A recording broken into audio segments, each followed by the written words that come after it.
Hey, good evening. Welcome, everybody.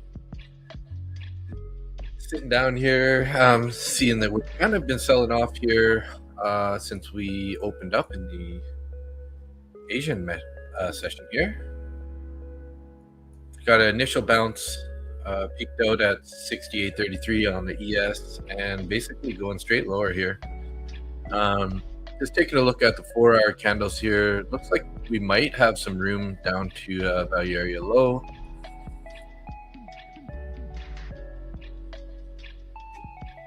Getting there.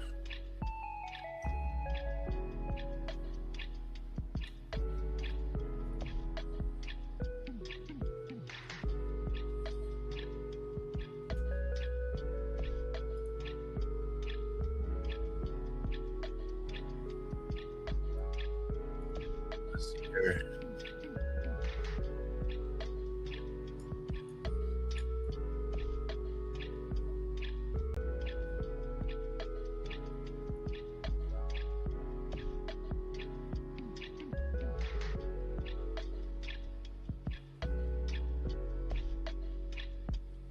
Let's go over to NQ here. Let's see what we got going on. NQ is also pulling back down to the point of control. What did we have? Yes. Yes was getting close to the value area low. So yes, kind of the value area is slightly off compared to the NQ here. We do have a bullish fair value gap lining up with the point of control. Kind of pretty hard to be looking for a long though at this point. You're going to need some sort of indication that we're going to bounce first. But we do have a 15-minute bullish fair value gap basically overlapping the point of control. So let's make this guy green. We'll put a 15-minute fair value gap. Okay, let's take a look at the 4-hour here. We've been pulling back pretty steadily here. Not a whole lot of space down to the point of control at this point.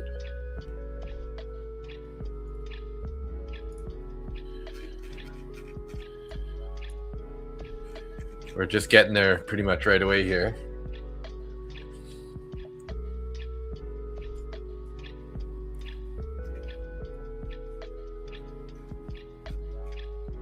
Can't really chase this right now though, guys, so we're gonna have to wait for some sort of a pullback.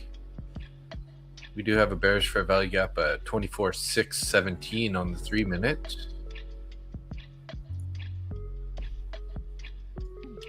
I'm gonna label this guy up real quick.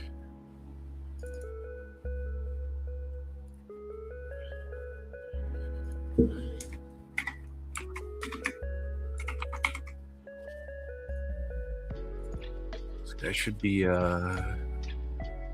green.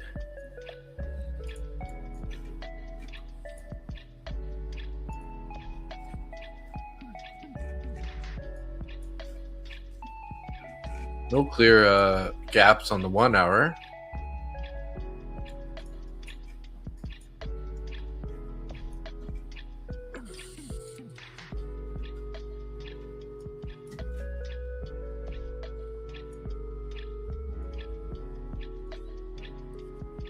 Hey Del, how you doing? Good evening. Welcome to the stream.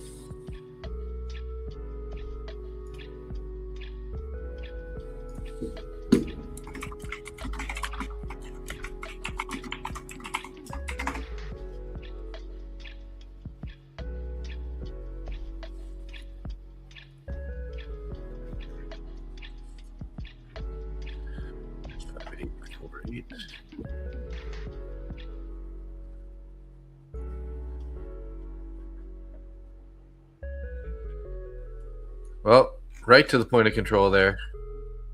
That was going to be my target. But kind of looks like I got here too late. Back to the 3-minute here. So too bad here. We did miss this this you know, we made this fair value gap. We pulled back into it pretty nicely right there, and then just basically straight down from there. So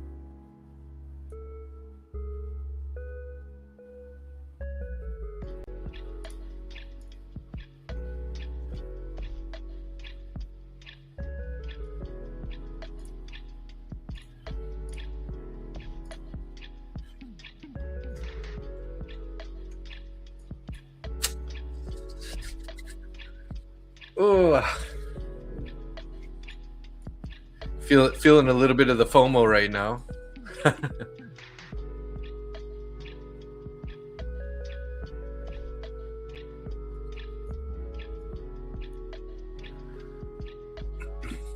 Well, looks like I might as well eat my lunch or eat my dinner here because you're gonna have to wait for this price action to settle down.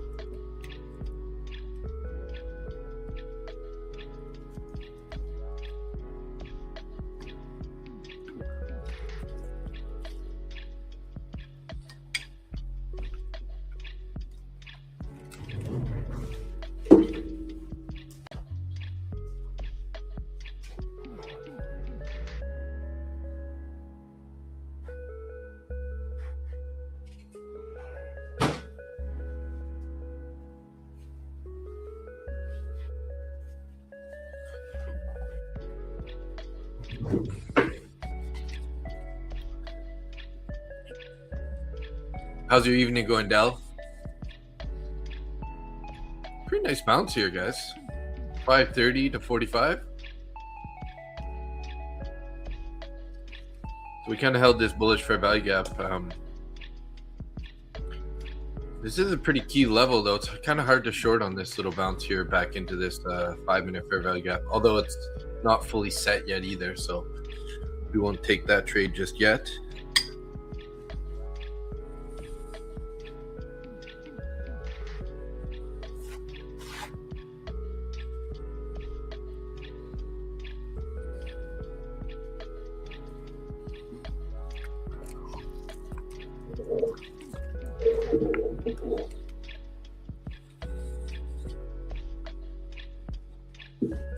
Good, thank you. My apologies. I'm kind of like having my dinner right now on the stream.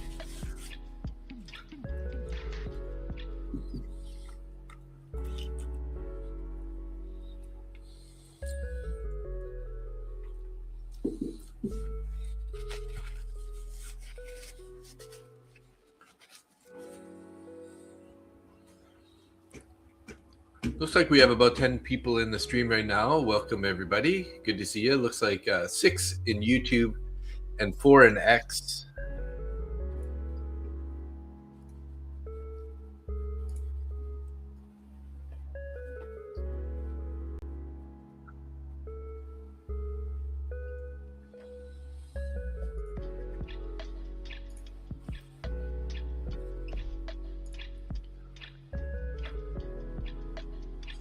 Yeah, it might test some new lows here for sure.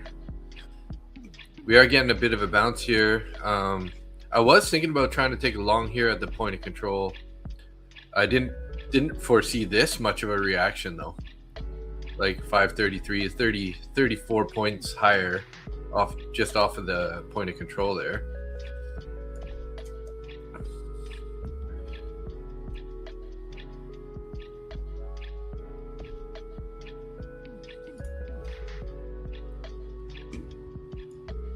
I do have this trend line here way down below the value area low. We might end up getting there eventually,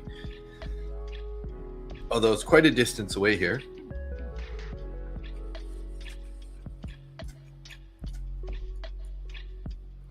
Might end up bouncing right into this 3-minute fair value gap with this previous day VWAP above. Yeah, this could be a fake bounce for sure.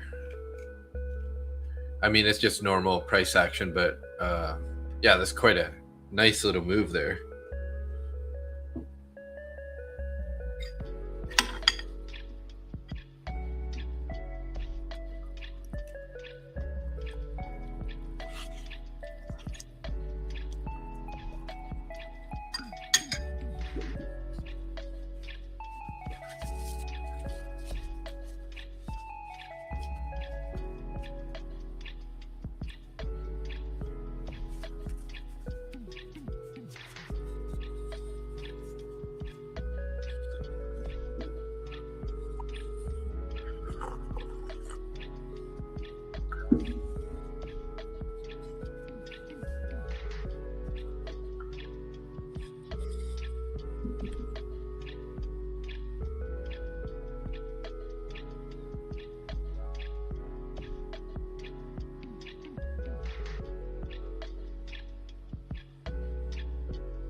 Yeah, Apex new rules. I did check those out. I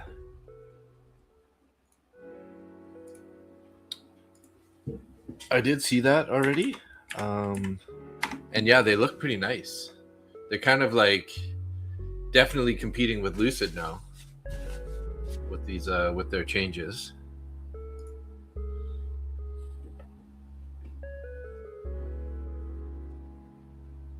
$85% off right now.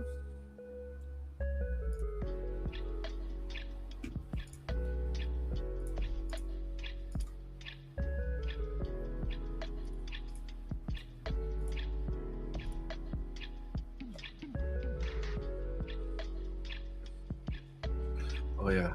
I think I actually needed to use Firefox because my Internet Explorer browser wasn't working with Apex. Like it was giving me some sort of problem.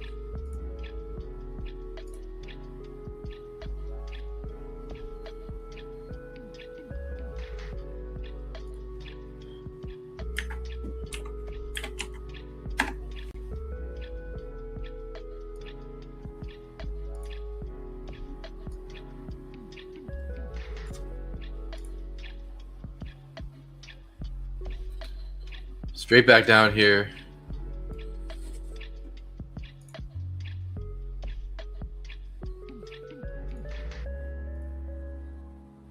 Johan, hey, how are you?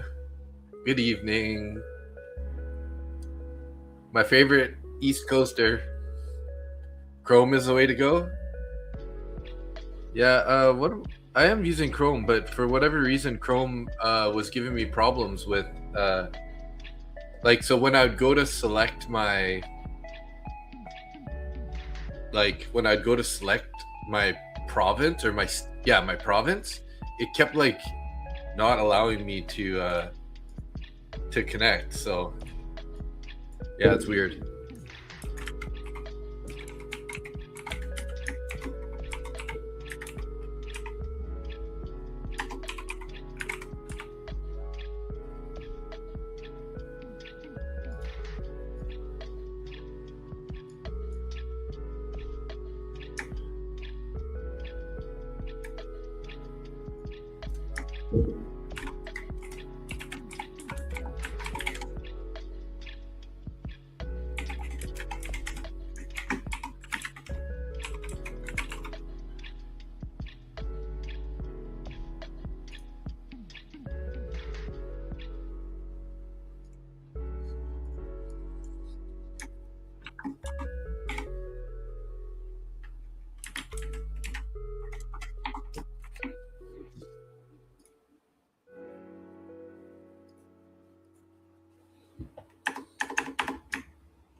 Now I can't remember my password to get in.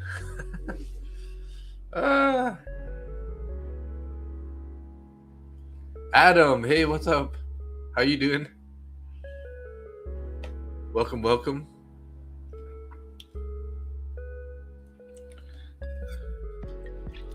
So, guys, I'm still trying to just finish up my dinner here.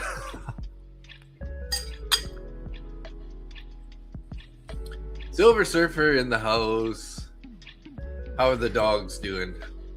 Here's my prediction. We're going to have multiple candles in the same level, like a consolidation before taking a big dive. Okay. I like that. So far, your prediction is kind of what it's looking like right now. Up and down, up, down. Hey, Tim. Tim had a killer morning, guys. Nice trades this morning. Locked it in.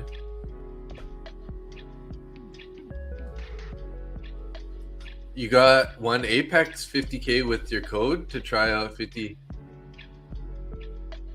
My code? I have a code on Apex. Did I get one and they didn't tell me about it? I mean, I applied for a code, so I don't know if I got it though.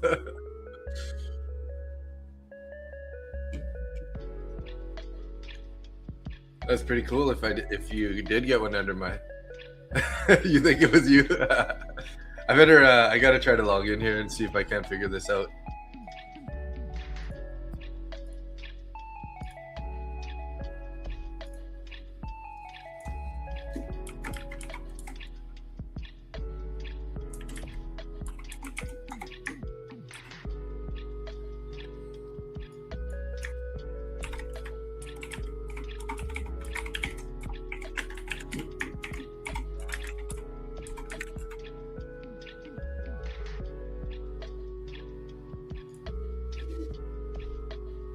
Yeah, maybe it wasn't my code. But thank you. I appreciate it. Either way. What is going on here?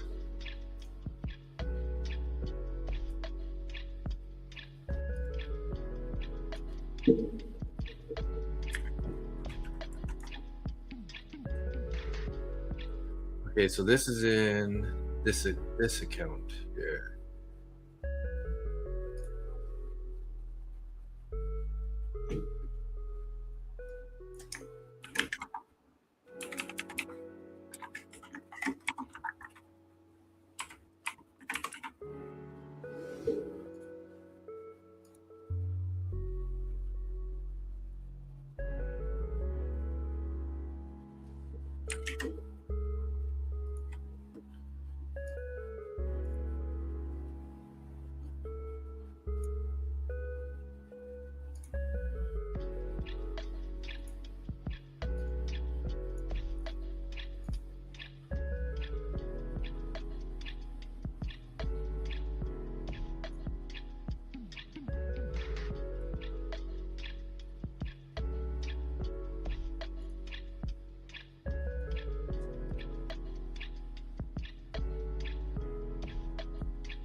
Okay, I think I should get my. There we go. I got a password recovery here.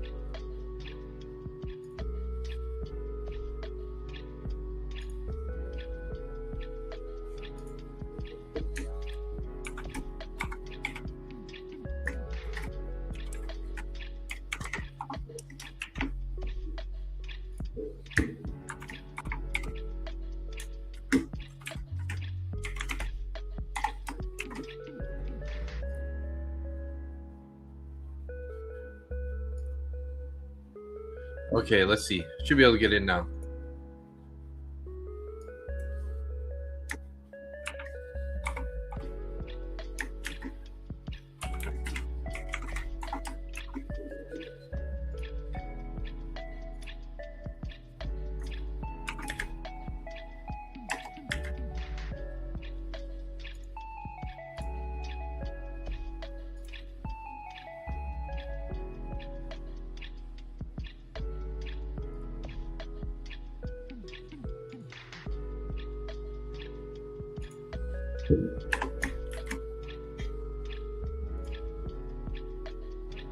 There we go.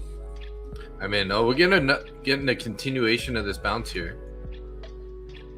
Oh, you got your last two Lucids to make 5?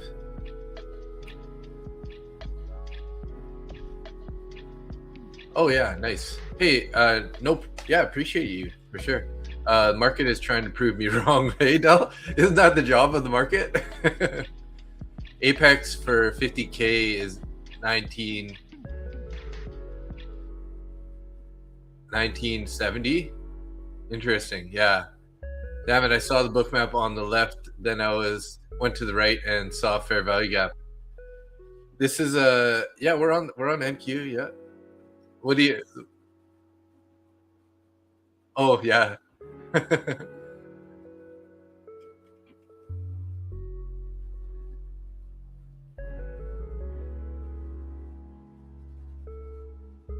So you don't like fair value gaps then?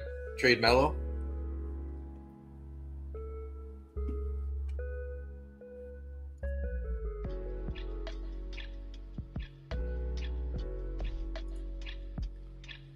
Oh, what the heck? The news, March 13th.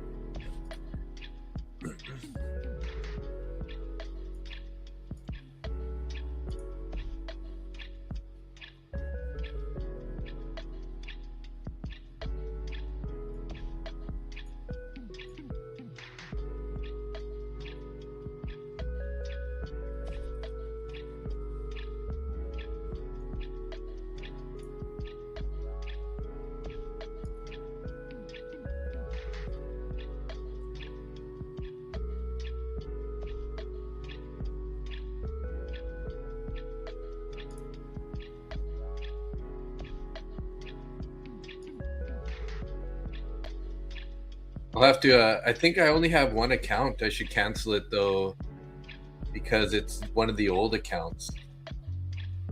Cancel this. I have a subscription. Okay, I'll play along. Why ICT? Oh, I'm not really an ICT guy, but I just like fair value gaps for entries. I just kind of like set up some rules around entries on the fair value gaps. So yeah, but I'm not really a ICT guy necessarily. I'm more of like a VWAP volume profile, and then I just kind of add in fair value gaps just for my entries mostly. So I'll like watch for pullbacks into the fair value gaps for entries and or like inversions, right? So I'm gonna cancel this subscription on the Apex there. I did have one account from before. Let's see. How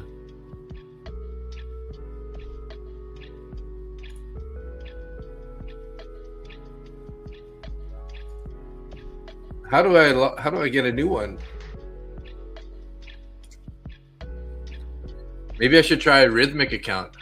Why not stacked imbalances on the order flow that show more aggression than fair value gaps? I just don't really know much about the order flow that you're like stacked imbalances. Just not really, I guess, the way that I learned to trade. I just mostly use a bookmap for targets, where the actual buyer and seller volume. I use the visible range volume profile mostly for that, and I mean you can see it on the session volume profile also on the bookmap. But yeah, so if you get a Tradeovate account with Apex, I'm pretty sure you can get a Tradeovate account, and then you can use it on your TradingView.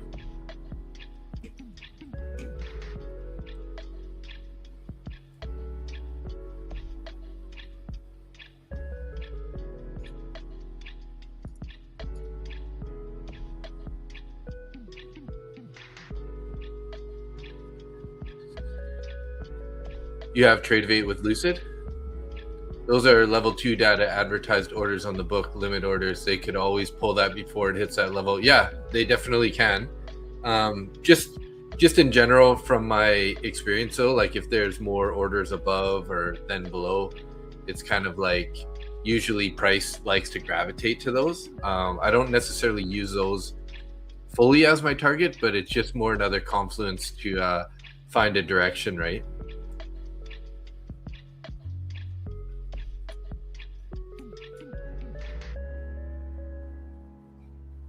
I need another Tradeovate account. No, like if you sign up with Apex Trader, they'll just give you the login code to use on Tradeovate, right? And then you'll just have another Tradeovate, login for your Apex accounts, and then you can connect your Apex accounts to your chart, to your TradingView chart.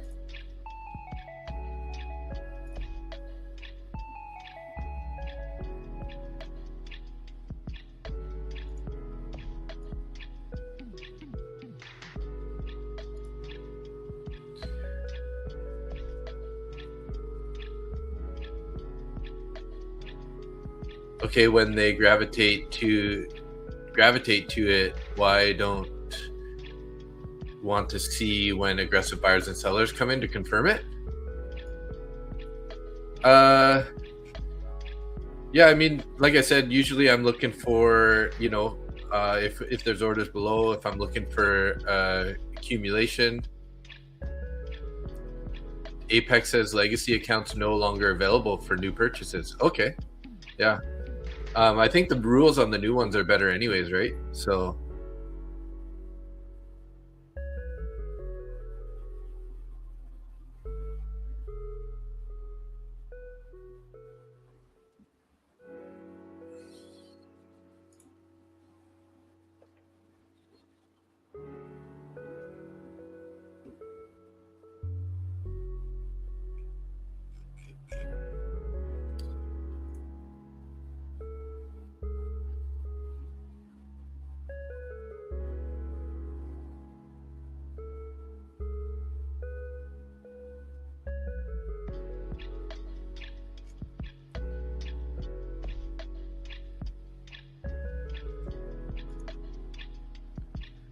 market orders in the order book move the market, not candles.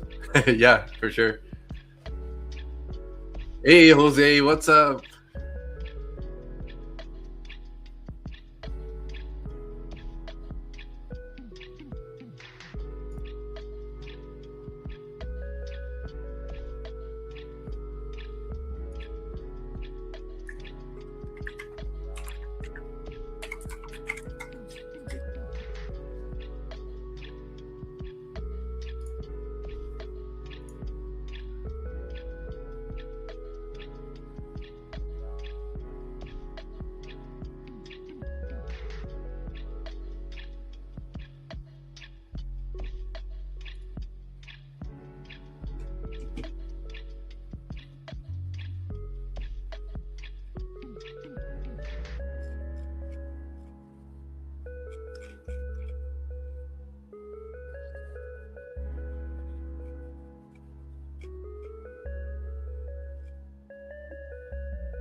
So they got intraday trailing, rhythmic.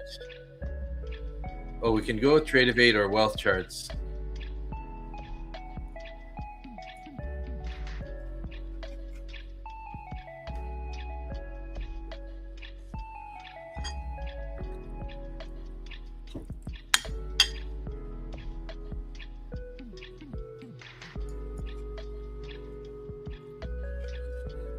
Keep an eye here on this fair value gap at 24,615 for sort of a reaction if we're going to get a continuation lower. So for 20 bucks, you'll think you'll buy one, hey? I know, I was just looking at that. Like, are you going to go end of day trailing drawdown, I guess? The other one's 26.50 for end of day drawdown.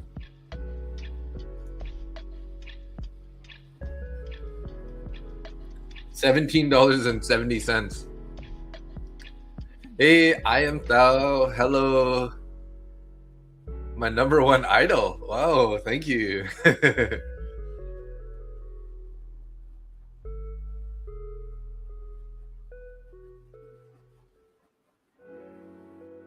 You're trading an iceberg candle?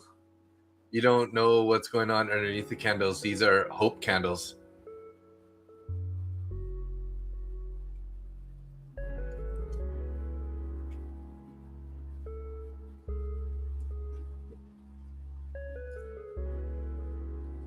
Yeah, 20 bucks.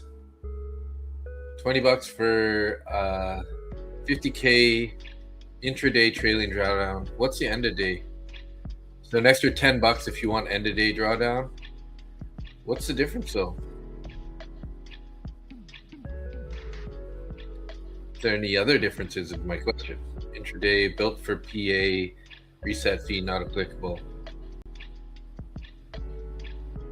Trading view compatible, trade of 8 compatible, browser compatible, mobile compatible.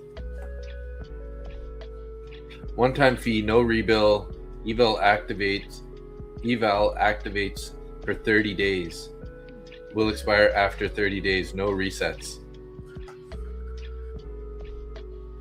You only know the open, high, close of the candles. Where are the numbers of the buyers and sellers inside it? Oh, you like a footprint chart rather? Zach's long 15 MNQ 24.567 took it from the bus 12 minutes ago. Nice, Zach. I was looking at this level down here. I was like, I really like this point of control for an area to enter here.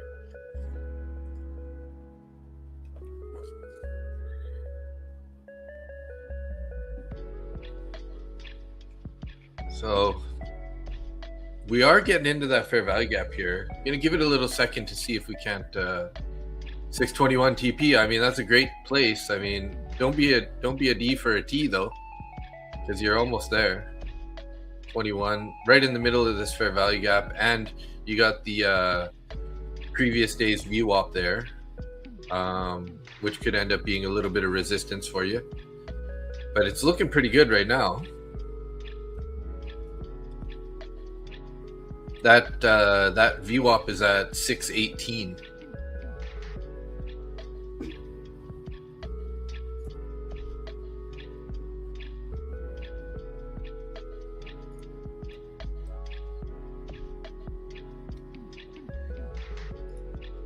Johan, are you going to pick end of day drawdown or intraday drawdown?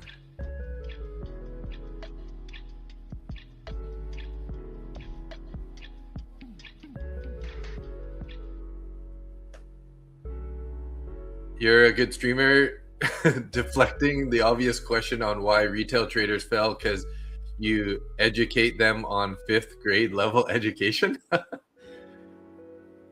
I'm just here to hang out, bro. I'm not trying to like teach anybody anything. I'm literally here to hang out and trade with people and enjoy the stream. So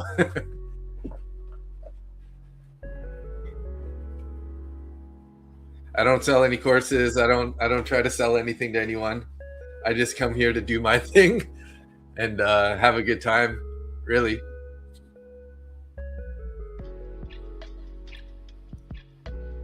Damn, fair value gap worked, guys. What the heck? Should have taken that trade. Oh, you were a D for a T there, hey? Hey, no problem, Trade Mellow. Yeah. Like I said, I'm just here. Jonathan Stonks, YOLO long. I like it. There's Jay's in the house. Hey, Jay, check it out. My dinner. We got ribs. I got sweet potato and veggies. I know you like to see the food. Who want to be IB? What's IB?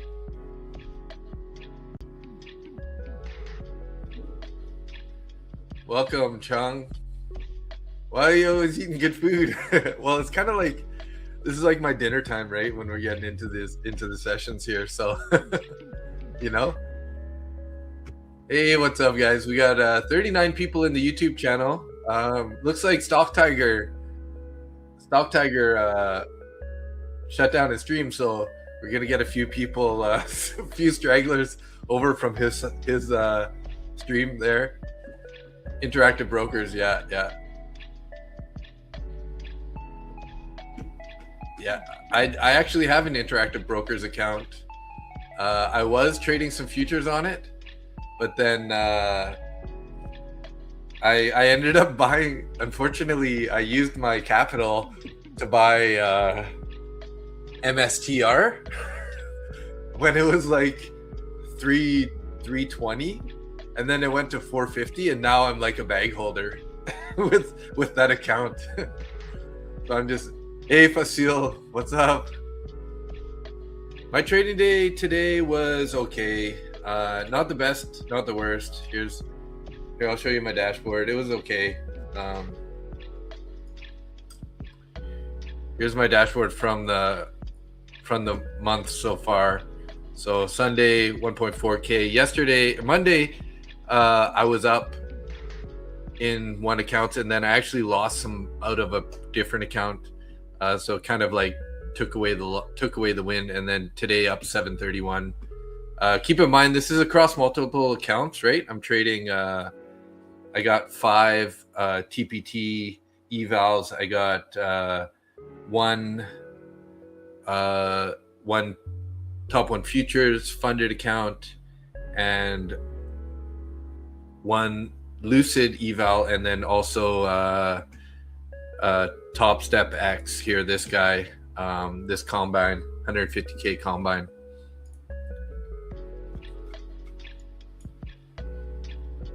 Oh, thanks, Dad. There's my dad's in the chat. He gave me a like. Liquidate that shit and reinvest it. I know, right? I know I should, because it's just going down. It's going down bad. But you know, I'm kind of a long-term Bitcoin guy, so like I was like, whatever, I'll just leave it, right? I'd rather have the shares, because I'm, you know, Bitcoin's gonna go up eventually on the next bull market. Depends on how long it's gonna take, but when it dropped down so bad, this is the noise that I made in my sleep.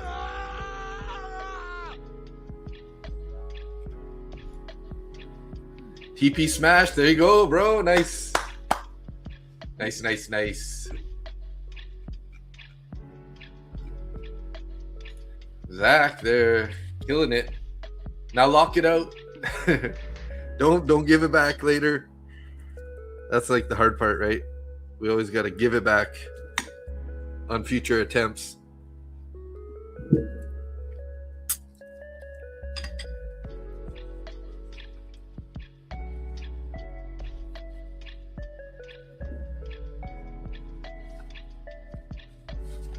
Oh, you sold your ES already?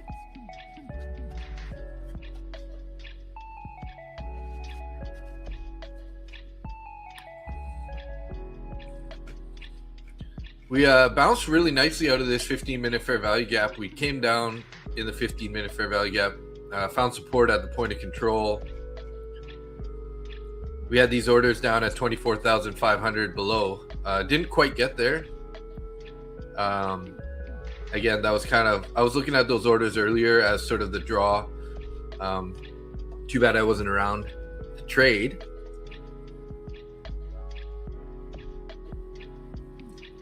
You nearly had the bottom tick too? Oh, damn. Well, hey, that's a good trade regardless, right? You're also holding a very large bag full of Neo? Oh, that's the car company, right? The Chinese EVs. I traded those before in the past.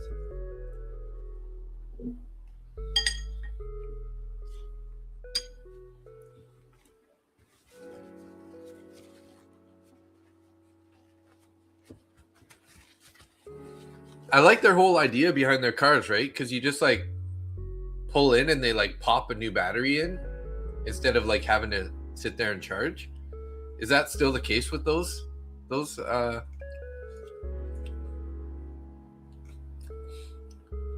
go back to 3-minute. We inverted this fair value gap on the 3-minute, guys. So this is a 3-minute fair value gap. Let's change this guy to a yellow here. Let's check out the 5. Did we have a 5-minute fair value gap there too? No, we didn't. So we did invert a 3-minute here. If we're gonna get some continuation, I mean,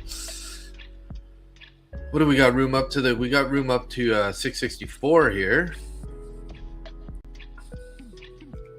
You know, I would think that this could be an opportunity to take a long, but at the same time, we've been so bearish for, you know, since basically market close. I kind of got to lean to be bearish, so I'm gonna have to wait. I won't be taking the long here. This could be a long entry at 619 and just kind of like trade it up to the overnight VWAP there. But yeah, swapping stations, right? Yeah. Jay, too big to explain now in this tiny chat. You still have AMC shares down $1,000 on them, but I already gave up. You're just gonna like, you just gave up to the fact that you're just holding those shares. You never know, right? Might get another Wall Street Bets pump.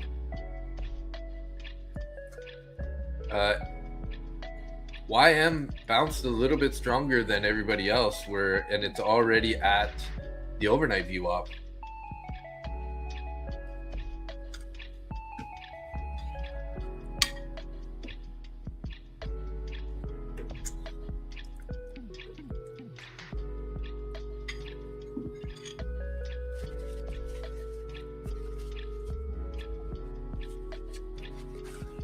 SM Apple Juice.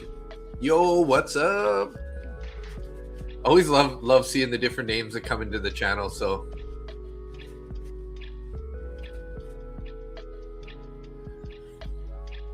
feeling more longs on MES, coming off a previous day New York anchor on the 15-minute.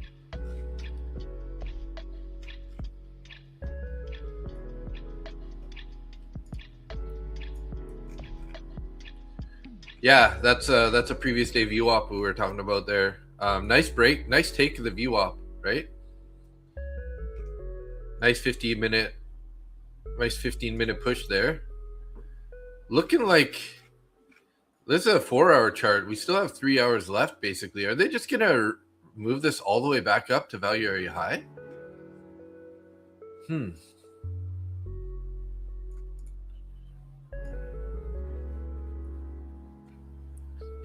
Very interesting.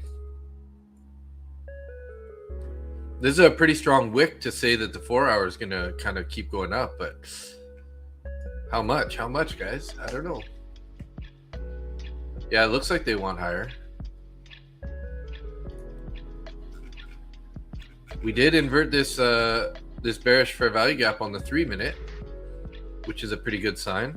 But putting in a couple wicks here, we might end up getting a pullback into here before we end up breaking out. So Zach Uguchi, bro, congrats on the 1.5K. Nice. Is that what you made on that trade?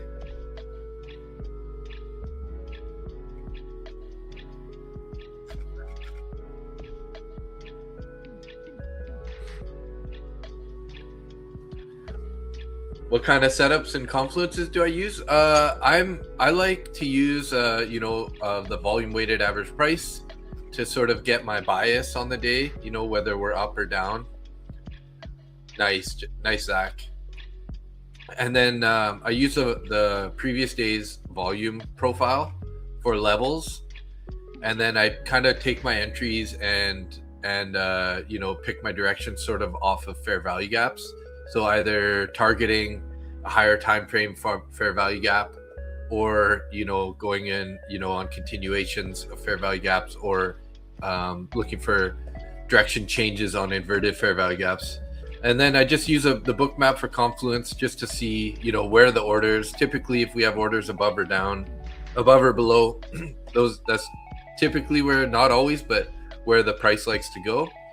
And then I also keep a little bit eye on the CVD, the cumulative volume delta, which kind of gives you a little bit more insight into what the buyers and sellers are doing. So,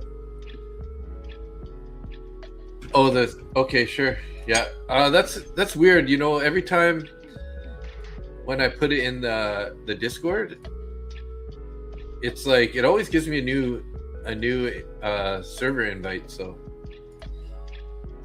Go. I'll pop it in there right now.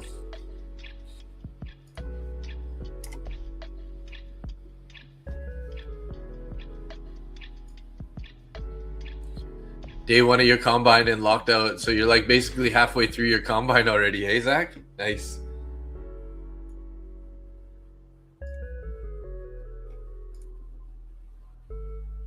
Nice. Yeah.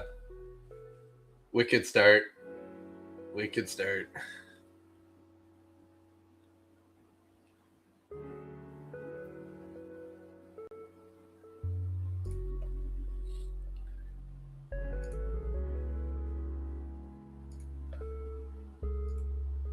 Yeah, you run combines hard, hey?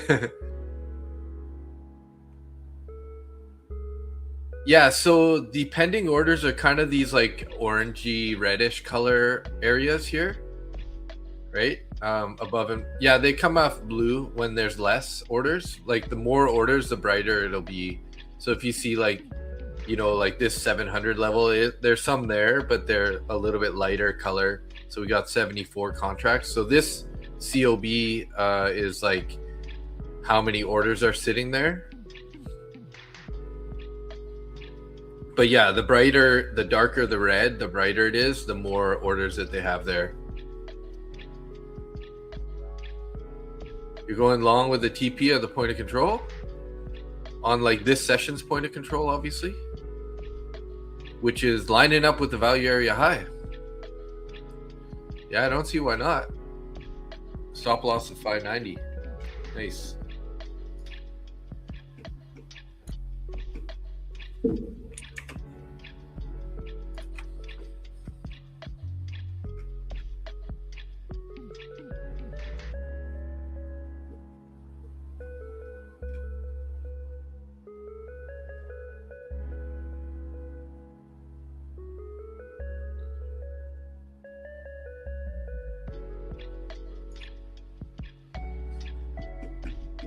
Stop loss at 590.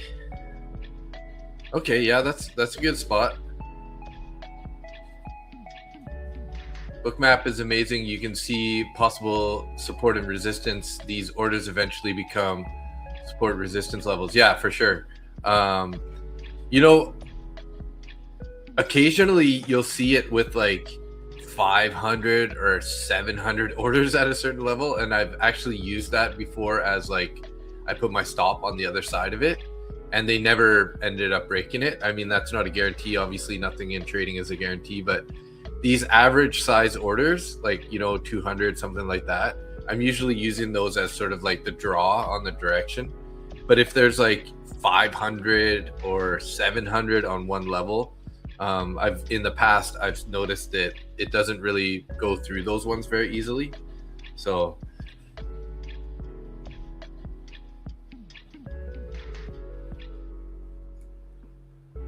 hey.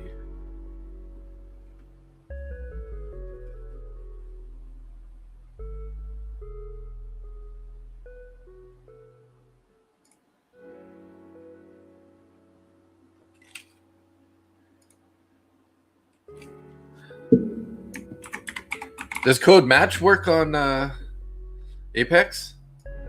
Let me see if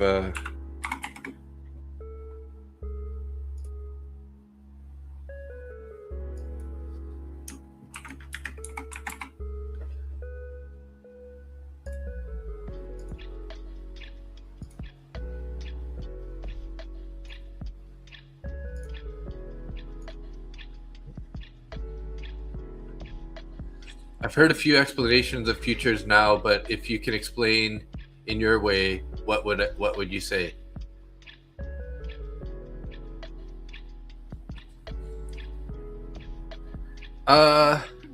So Lilish, usually what I'm looking for is like an inversion on a fair value gap, or a like an entry on a fair value gap, but targeting, you know, the draw is going to be towards those orders.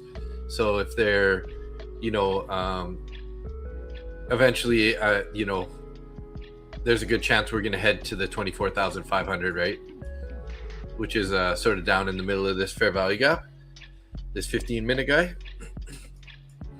But again, like I said, there's no guarantee. So we inverted this 3-minute fair value gap, but then look at that, we inverted it back again. So we're going to get rid of this guy because it's like not important anymore. If we ever invert it one way and then invert it the other way, I won't really use it anymore. So now we should probably be watching this fair value gap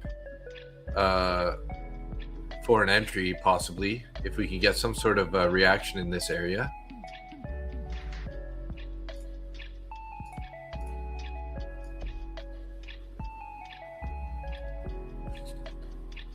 So glad you didn't take that trade. Oh, okay. So I was wondering if you were in that trade or not. Yeah, nothing's guaranteed in trading, right? Yeah, exactly. Okay, so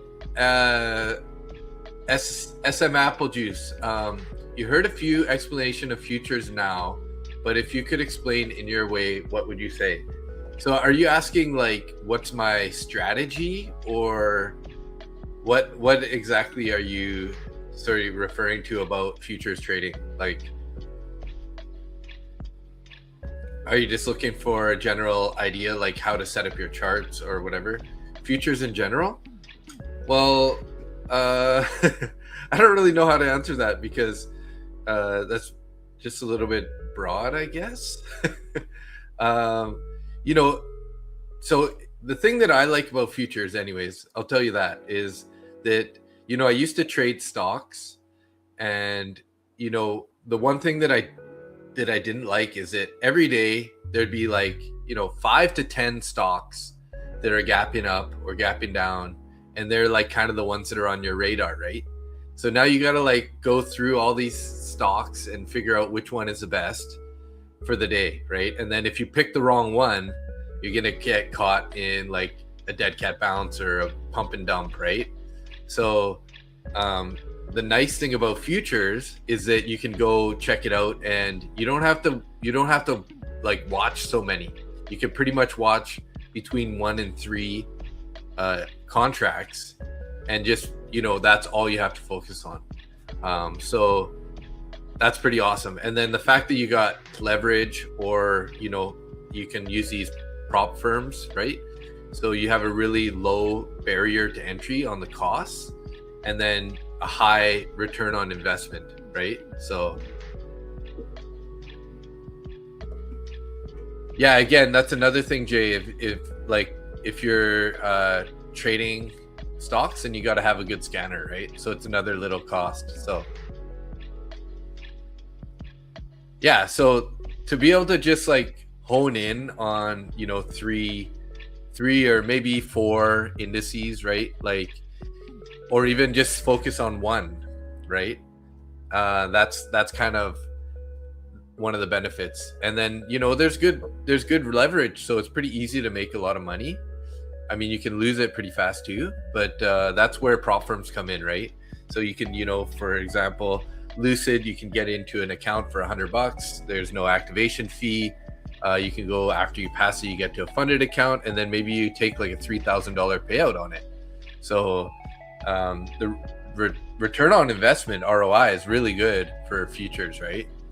And you can kind of risk sink or scale up, right? So for example, if you have 2 accounts or 3 accounts, you take a trade in one account, and if you take a loser, you can just kind of like leave that account and just take the loss in that account, and then move to the next account, right? And then trade that one. Hopefully you get a winner this time. It just kind of counterbalances itself. So that's kind of a good way to think of it anyways, right? Is you can risk sink, and then you can also scale up. So like, for example, the guy I trade with during the New York session, Monday to Friday, Nick, he's always trading like 50 accounts at once through a copy trading platform. So you make $20 or $100 on 50 accounts. It's a lot of money, right? So it makes it a little easier for you to just take those small base hit winners and just stack it over time, and then there's less pressure to be making 500 or 1,000 per account in a single day, right? So have I ever been denied a payout? No, I haven't. But I only really trade with reputable firms. So for the most part, all of them are pretty good that I trade with, like Lucid, Top One Futures, Take Profit Trader. They were getting a little sketchy there for a while. They're kind of like denying a bunch of people, but I think they lost a lot of money from the metals being so volatile, right? So they had to change some things up. So Chung, I'm from Vancouver, Canada area. So I'm in Mission. It's about 40 minutes outside of Vancouver. So what's my typical position size per trade and stop loss? Okay, well, I usually, when I'm trying to, trade safely, I'm usually trading between like 1 and 3 micros. And then, I don't really have an exact stop loss amount, but I usually look at structure or levels sort of for my stop loss. So, I want to keep obviously the risk to reward in a good level. So that's kind of just a consideration when you look at it. If you're willing to risk, 10 points on this trade or 20 points on this trade, it's kind of like just depends on what your risk to reward is. So I don't exactly have like a exact detailed stop. So that's kind of something you can look at. Sometimes I'll look at, like for New York session, if we have a smaller opening range, right? The first 15 minutes, I can like size up a little bit. But if we have like a really big one, I'll maybe size right down to 1 micro, right? But when I do my best trading, it's usually between 1 and 3 micros, just to keep it controlled. And you take a lot of that like emotional side out. So 3-minute fair value gap, long from the fair value gap. Yeah, we are getting a little bounce there on this 3-minute fair value gap right now.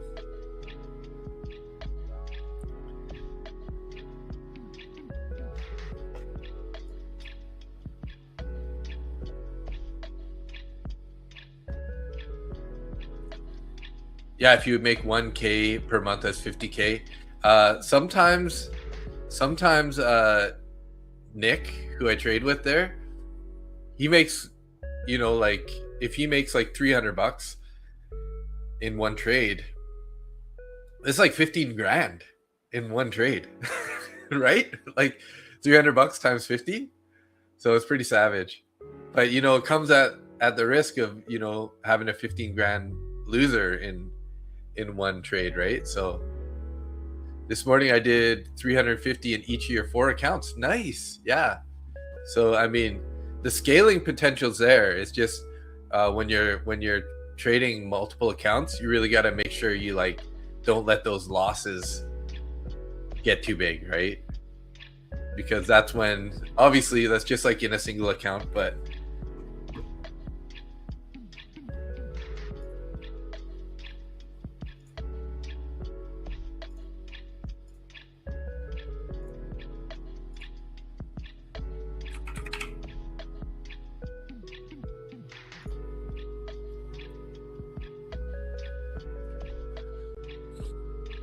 nice. Yeah, we'll keep it that way. Good luck. I hope you do.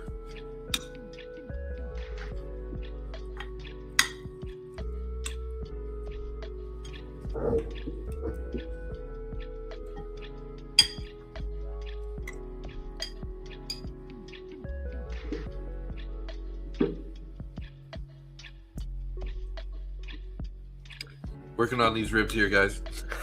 Sorry about that.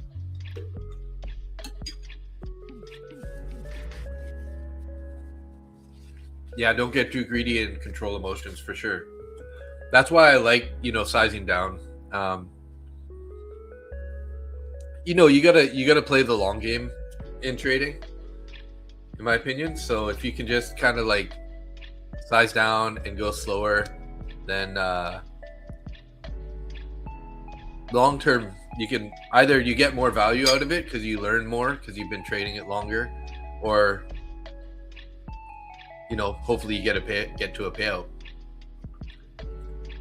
You're betting that we bump off the 50-minute fair value gap without coming back to it until London? Yeah, I mean, it might, right? I wouldn't mind seeing us get back up to 24,666 there area for a short. We got the 200 AMA and the overnight VWAP starting to line up here, and we right in there with the bearish fair value gap. So this would be a really nice short area, I would feel like. Again, make sure, wait for a reaction here though. I wouldn't just necessarily put an order there, depending on what the candle looks like if we do get up there.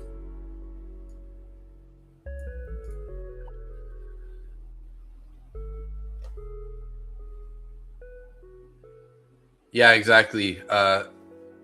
Exactly. I do trade my evals a little bit harder.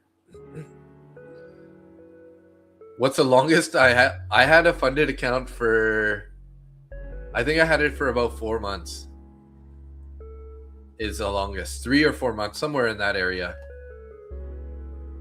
And I actually just lost that account in January. So I had it for a good stretch at the end of last year. And then I oversized, which tends to be my problem on occasion. I think we all have this kind of problem. So yeah.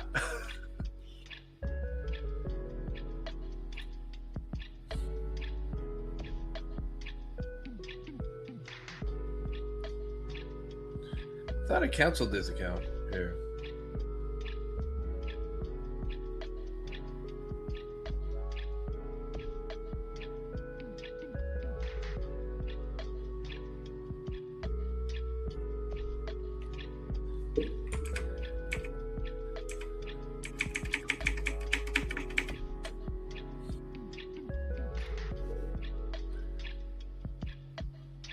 When I oversize how many contracts I'm entering? Well, sometimes I'll be on minis, and that's a good, easy way to blow your account.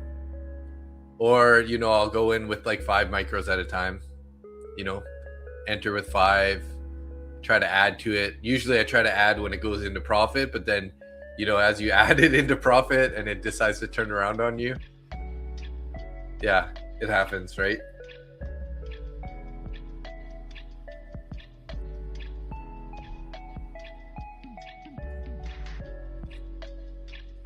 I did just pick up an Apex account here. Let's see if I can't fire this guy up.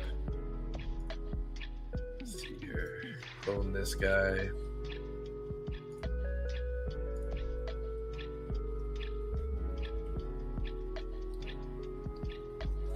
All right, Justin, right. Have a good night. Sleep well, brother. I think you're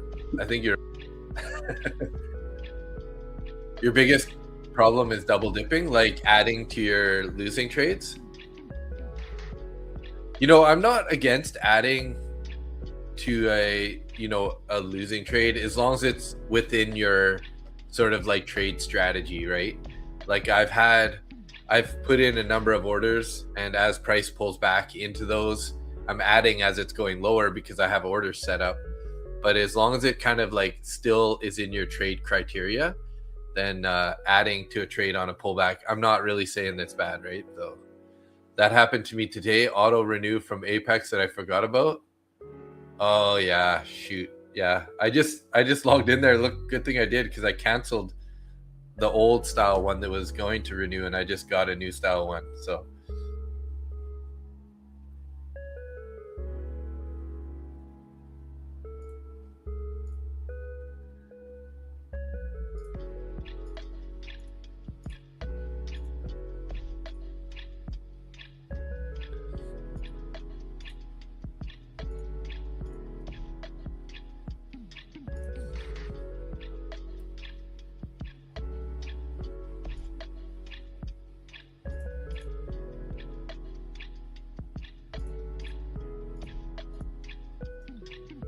huh? Maybe I still have an active 50K? Maybe that one renewed already, actually. Looks like it. Well, here we go, boys. Let's do this.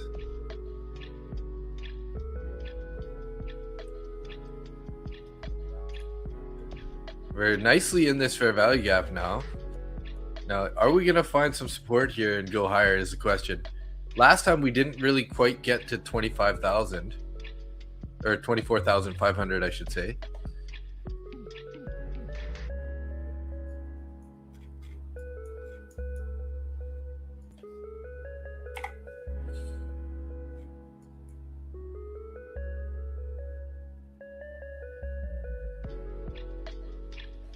Might have missed our chance to get in on that entry there on this pullback.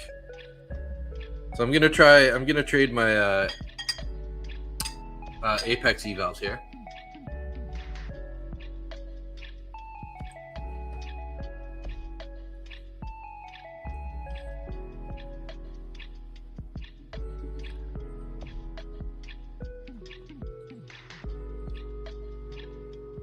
Full port long with that Apex account and see if we pass it today. Yeah, I know, right?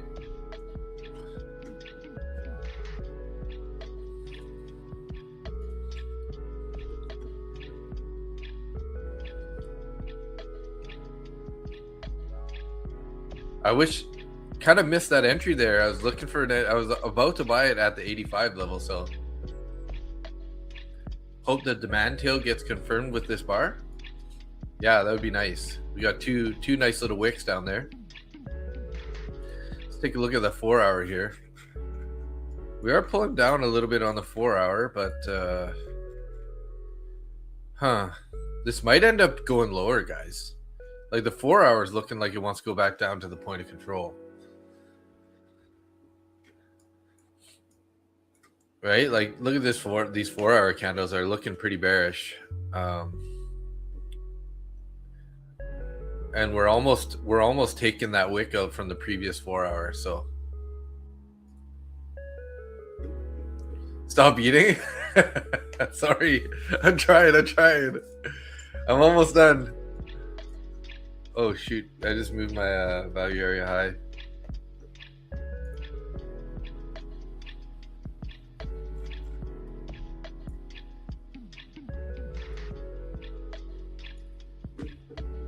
I'm always eating, aren't I?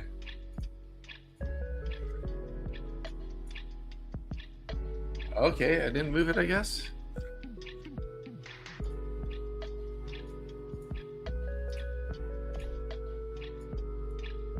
No, it looks good.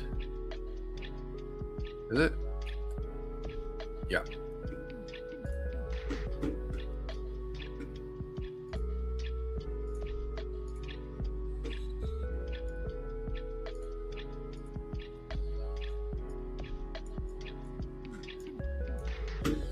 Get another chance here. It's oh,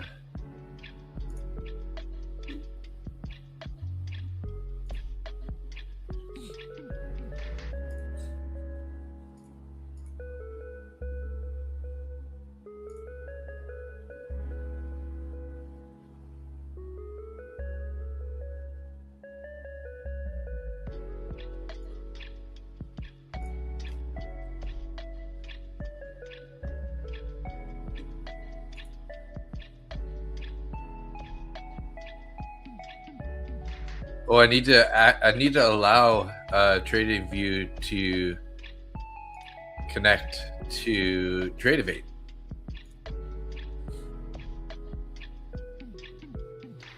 Yeah, it would have been nice to get in a short up here at this.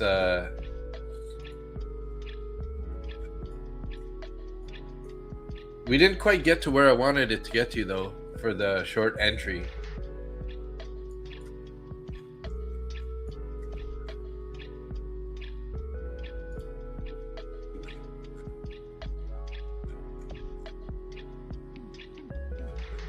Not quite. I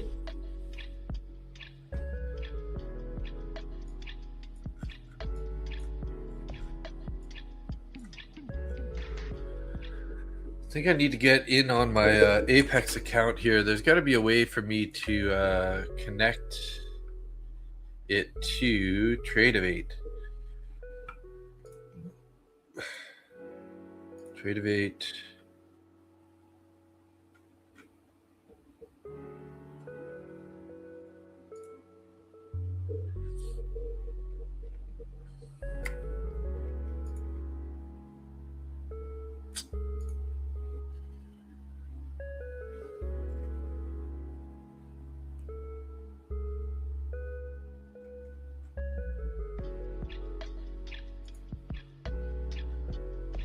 What up, Mango? How you doing? Wait till NQ touches 200 EMA, then short. That's what I was looking at above here. This is kind of the level that I was thinking about taking the short. But now we kind of didn't quite get there, and we're obviously looking pretty heavy. I mean, this could find support, and then we make that move there. So log into Tradeovate on the browser. Is it you have to activate it through the browser?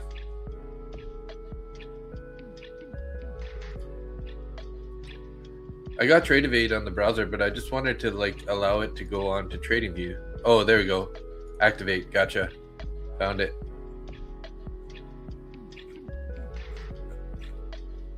Okay. So now I should be able to enter. You know what? I might have to actually go to the other account too. Add-ons. Okay, it's already active. Nice. All right.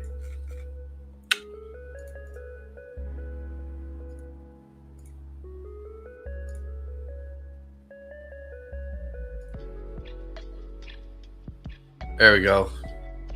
We're good.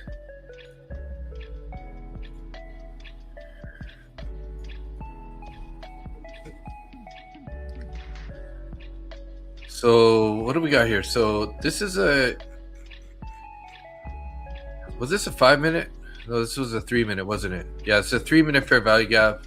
So we're gonna have to see if this. We got 1 minute left on this candle. If we get a closure below this guy, I mean, looking like shorts are in. So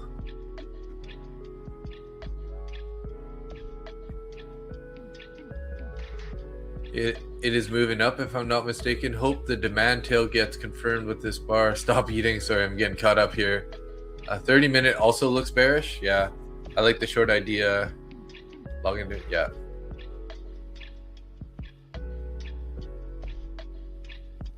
Yes, I got that. Thanks, Zach. You're looking at 1 minute and you took the short? I missed a short on gold. Gotcha. I've been just kind of staying away from gold lately. It's a mean contract.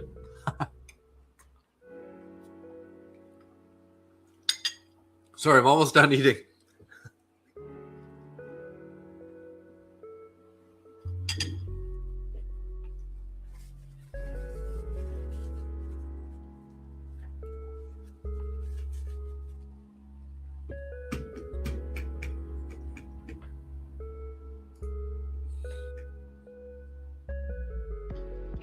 Well, we did invert that on the 3, but then we bounced here. So let's see.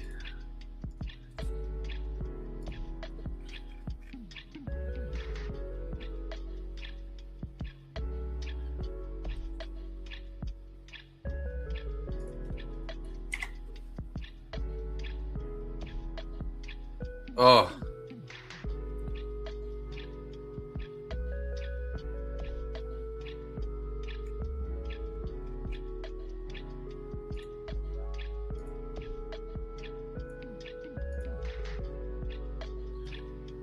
See if we can get tapped in here on this little bounce.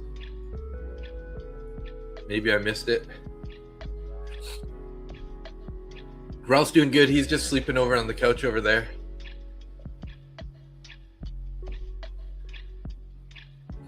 Now, if we get another inversion on this guy, I'll be looking to get out at a minimize losses. So if we get another 3 minute candle closure above this fair value gap,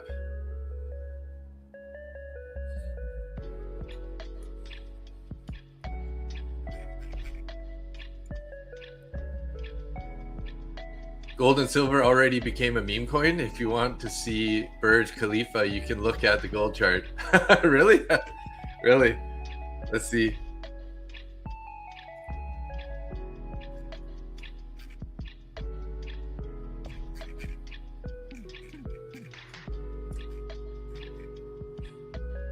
All right, so I got my 4 contracts here. That's probably going to be about the maximum I'm going to put in this trade on the daily chart.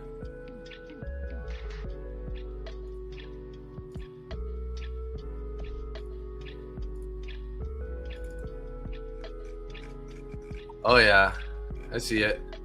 Woo-woo. That looks pretty nasty, guys. That's what you mean, the Burj Khalifa right there? Damn, Gina.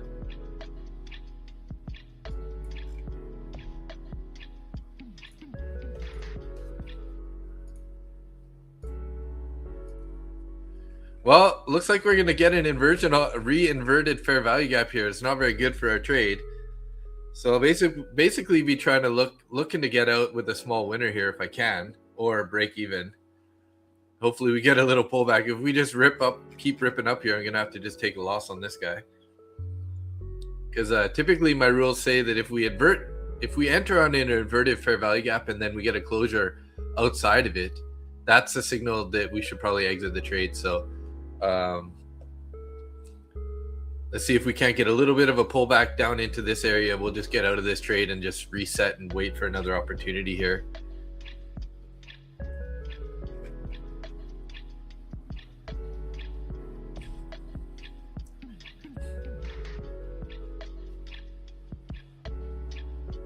You used to trade gold with a 3 to 4 point stop loss. Now you need 10 or 15. It moves 10 points in like a heartbeat, right?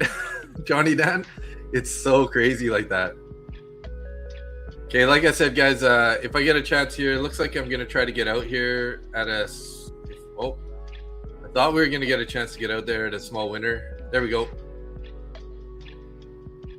It didn't close the trade for some reason. What's going on here? Am I on the wrong? No, that's the right contract. Oh, I'm on the wrong contract, of course. Shoot.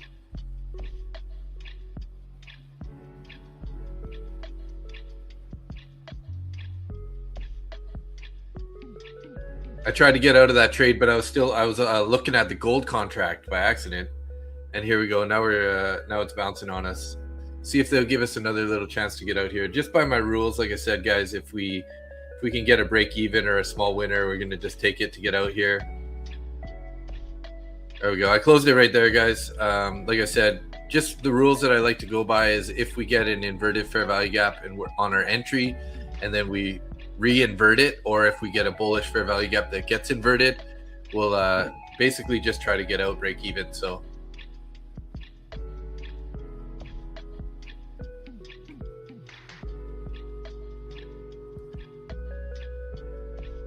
gold and silver already. Oh, sorry, daily chart.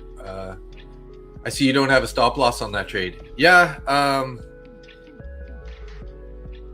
I would have probably just had a stop loss down at the lows of this.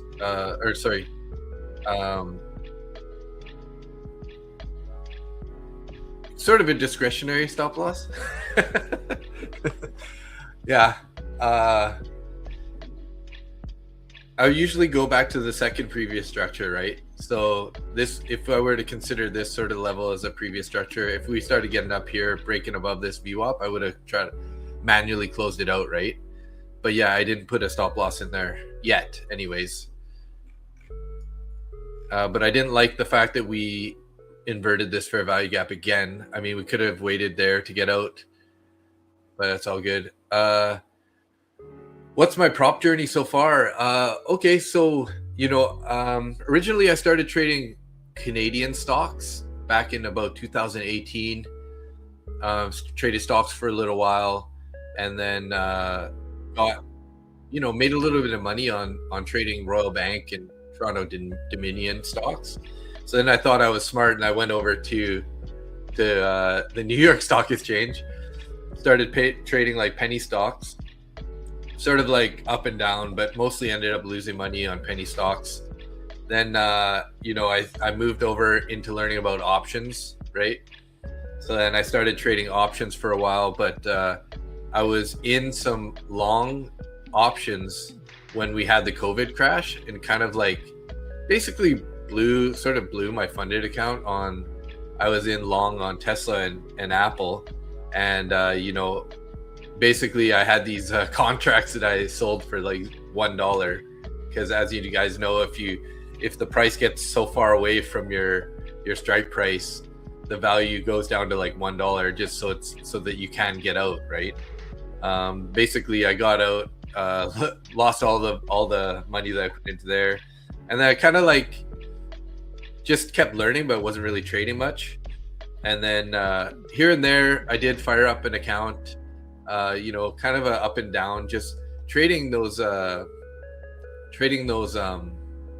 penny stocks, the pump and dumps. It's like super hard, right? So I played with that a few times, mostly got burned in the end, because like I said, there's so many options to choose from, and if you pick the wrong one, you get pumped and dumped, or quite often I would be on the right one but entered at the wrong time, it pulls back. and then it rips to like $30 a share. But anyways, so I ended up like kind of taking a break. But then the end of 2024, I started trading penny stocks again. And then early 25, a good friend of mine, Randy Baines, has been trading futures on prop firms. And I heard him talking about prop firms, but I was kind of like, I didn't really know what they were. So I just like, I had some money in an Interactive Brokers account. So I ended up trading some futures there. Ended up losing like, I think I lost about $500 in the first 2 months that I was trading futures with a cash personal account. And then I started learning more about, prop firms. I got into prop firms, I think it was April. And then at the end of April, I got my first payout from Top One Futures. And, they're really awesome, quick payouts. They have great support. So then I started, becoming a affiliate with them. And then about 6 months ago, I went live on YouTube, and I've been trading live on YouTube Monday to Friday in the mornings and Sunday evenings. And then just recently now I started doing like Tuesday and Thursdays. So my prop firm payout to date isn't very good. I'm still, I'm only 1 year in right now. So I'm not against it, but I made like 4,300 last year. So, got some payouts, but still working on becoming consistently profitable. At the start of the year, I had almost 11 funded accounts, and then I just blew up in January. I just blew them. I blew a couple here and a couple there through January, thinking 26 is going to be a great year. And so now I'm kind of back at the drawing board. I have only one funded account right now, and I'm working on some evals. So I'm kind of a full-time trader. Yes, I trade Monday to Friday for the market open, but and then again a couple nights a week. Yeah, January was tough, and I just kind of ended up tilting. I ended up like I was moving. I had a lot of stuff going on, and looking back, I really should have been like sizing down and maybe even trading less through that time, because I was kind of like going through a lot of stress. I had to move. I had to like I renovated the room that I'm in right now, so I was just kind of like not really focused, right? Oh yeah, they don't have any bigger accounts than 150K. I didn't know. Yeah, I didn't know that either. So. And because I'm a real estate agent, that gives me the flexibility to be able to trade during the days. So that's kind of why I'm able to trade as much as I do, because my real estate job is pretty flexible. So like, for example, this morning I traded from 9:30 open for 2 hours, and then I had a real estate course from like 6-hour real estate course that I was in after. So yeah, Zach, I know you were talking about that before. We have a similar history and progress. So I didn't see the 300K account anymore. Let me see accounts. If you go to Tradeovate, yeah, I see that there's only 150K. So unless you have the old style 300K account, a bunch of styles like the original ones, you wouldn't be able to get any more 300Ks, because I only see 25, 50, 100, and 150 now on their accounts. They do have add-ons though. What's add-ons? Oh, that's an order flow add-on, level 2 data. Yeah. So it looks like to me that those 300Ks are no longer available. Yeah. Lilish, no, I'm Canadian. I'm in Vancouver, near Vancouver, Canada here. So looking like the shorts might be playing out here, even though we got that inverted fair value gap. We'll have to see how this plays out though. But I took a tiny haircut there. I lost $20 on that. on that trade of where I closed it there. But that's just kind of the rule that I go by, is if I'm entering on the fair value gap and it gets inverted, then I'm going to be looking to get out. So what's my experience with Top One? You heard a lot of bad things about them. They denied payout for and breach of account for no reason if you have a big buffer. Really? Yeah, I have never heard that, Johnny. I have a lot of friends that trade it. Like, I don't know, like 10 plus traders. They all trade it. They get payouts. I've never heard of them getting denied. So I'm not sure about that. To be honest, I've never heard of any, like, I don't know anyone who's got denied a payout for any types of those reasons. But I do know that some people got got denied from Top Step for those reasons. So it's pretty fast. I've seen Austin Silver, if you've ever heard of him, from ASFX TV. I saw him live on a stream, and he had the money in his bank account, I think in like 40 minutes or something, from the time that, like, he submitted it on the stream and he got paid before the end of the stream. So it does go they do have pretty fast.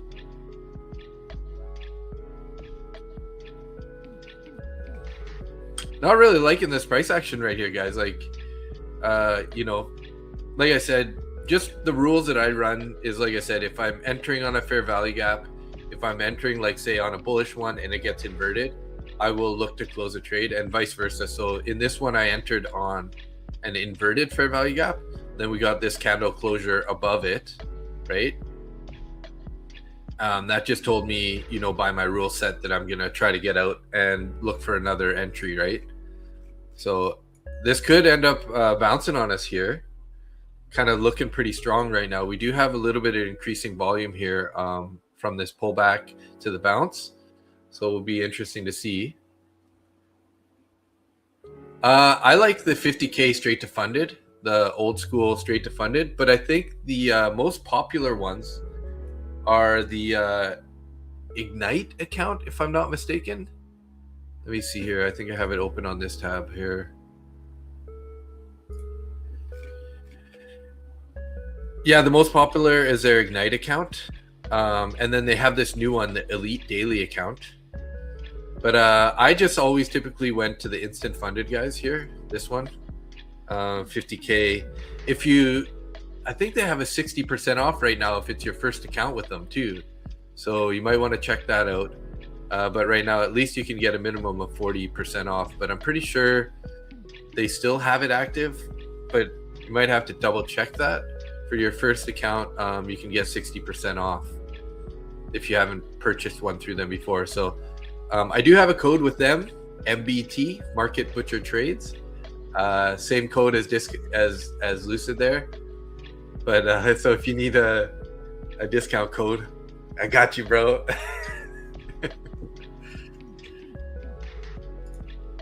But yeah, I would check out these Elite Dailies. They are, they're an evaluation account, so they're not that expensive. So it's 109 after the discount code. They have 50% off right now. And there's no activation and no consistency if you pass it.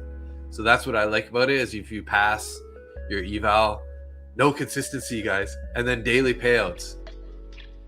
So it's pretty killer. Yeah, I would say they're a great firm. Like, they're highly recommended by Prop Firm Match too.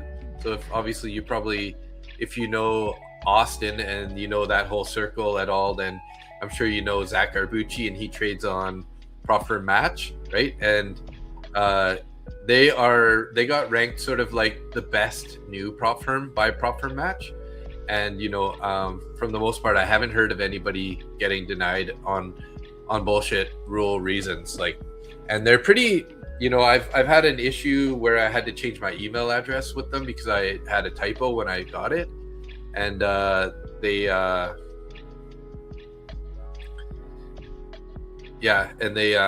they fixed my account, no problem, like really fast. The owner is a good guy. He comes on stream all the time. They're giving away a lot. Yeah, I just picked one of these guys up not long ago, Zach. I picked up one of these 100K guys. And I'm gonna trade it a little bit slower because I don't want to mess this one up, but they're not super cheap, right? You got to put a little bit more money in there. But once you pass it, you know, the rules are so good, right? The rules are so good. So it's just a standard $6,000 profit target. Payout frequency is daily, which is crazy. Consistency on the challenger is 45%, but then when you get to funded, there's no consistency. So good question on the payouts. Let's ask their I'm gonna ask their you know what, let's just ask AI real quick, might get it faster.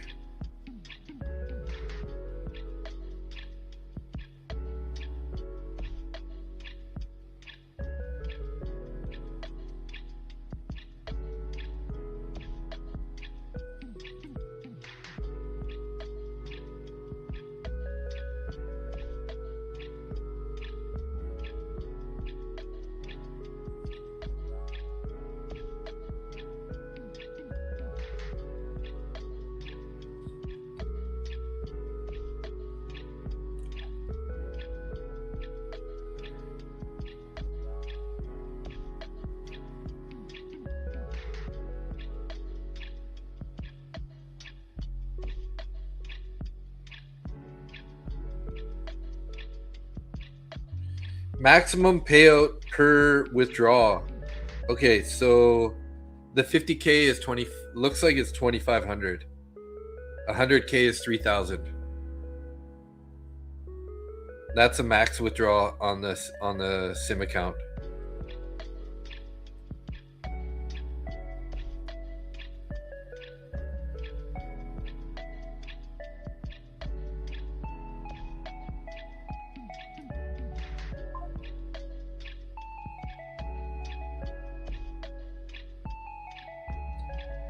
I want to double check this though. Oh, it's a 500 minimum to 1,000 max for 50K on the Elite Daily. Okay, nice. Thanks for looking that up.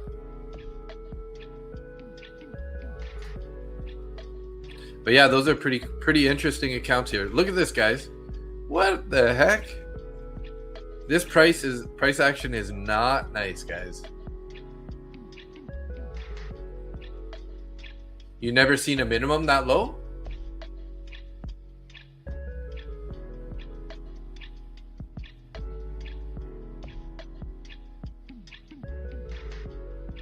What do you mean never seen a min like that?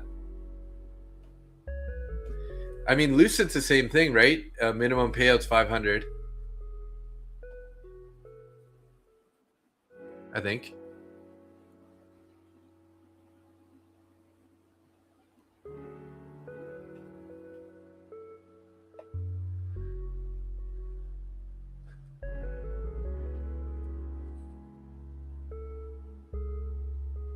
But yeah, I mean, if you can make 500, 1,000 on daily payouts once you pass, ooh, that sounds pretty good to me.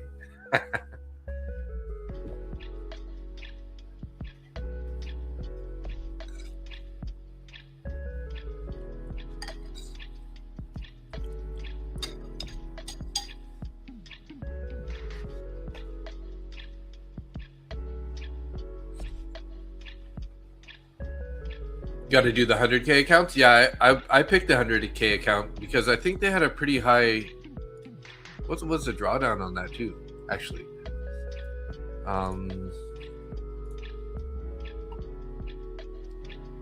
oh yeah, it's just to say the 3,000.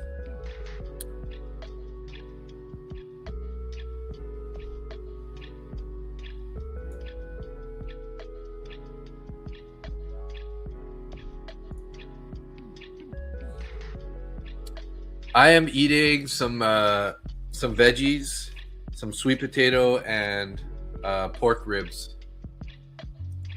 Travel with Leo. Hey, what's up? And yeah, if you can do only does it say how many accounts? Max accounts? 5. Yeah, that's a lot of, you can make a lot of money like that. Hey. Whew.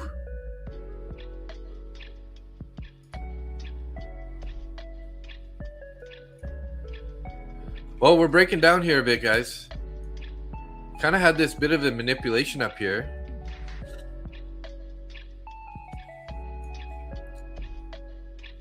How's that 4-hour candle looking here?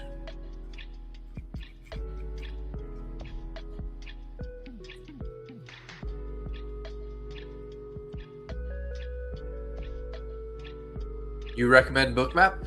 Yeah, definitely. I mean, everybody should have some sort of way to like visualize the level 2, right? So visualize where those orders are. You know, as you can see right now, like, it's obviously there's no guarantee, right? There never is in trading, but like, as you can see above, it's really dark right here, right? And then if you see below, there's a bunch of orders. We're kind of trending down. So, I mean, everything's kind of leaning towards it. We are going to be going lower. But like I said, there's no guarantee. And obviously entries are the most important, because we might end up bouncing first before we end up heading down to these 24,500 level. But I definitely recommend it. I don't put too much weight on Bookmap, you know, because like especially in the Asia sessions, because we have such low volume, that the you know, one big buyer can kind of just come in and take it away, right? Take the price the other direction. So but it is really good to like add another confluence to your idea of your trade, right? Like, so if you're looking for, if we're bearish, you know, we're below the VWAP and we have a bunch of orders all below, like everything is just kind of pointing that direction, right?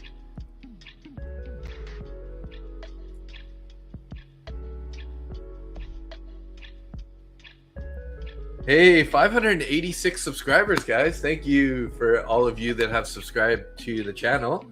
We're hoping to get to 600 today. That'd be beautiful. We only need about 14 more and we'd be at 600. But thank you to whoever did subscribe there. Appreciate you guys. And it looks like we got about 16 likes also. So thank you, everybody. Love you guys. Sorry, I'm still eating.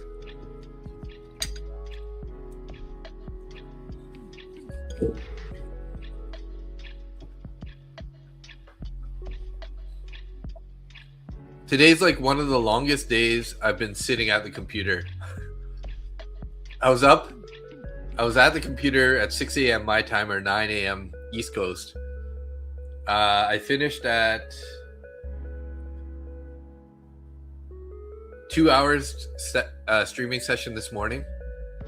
And then I had about like 1 hour off before I started a real estate course. And then I was there for 6 hours sitting here. Then I just went out for about an hour or so after that. And then I ended up coming back, chilled out for a little bit. Now I'm back here for about 3 more hours roughly. So it's been like 6, 8. It's gonna be 10 or 11 hours on sitting at the computer today, guys. Only 24 watching, 56, or only 20 more, 56 watching. Subscribe, guys. Hey, thanks, Lilish. Appreciate that.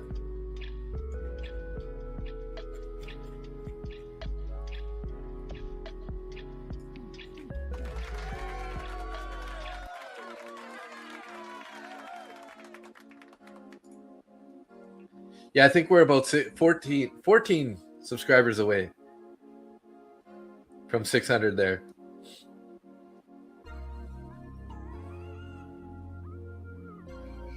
How many pails can you get before you transition to live?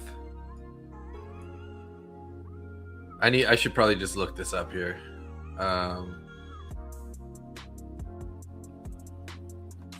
Let me just quickly log in over here.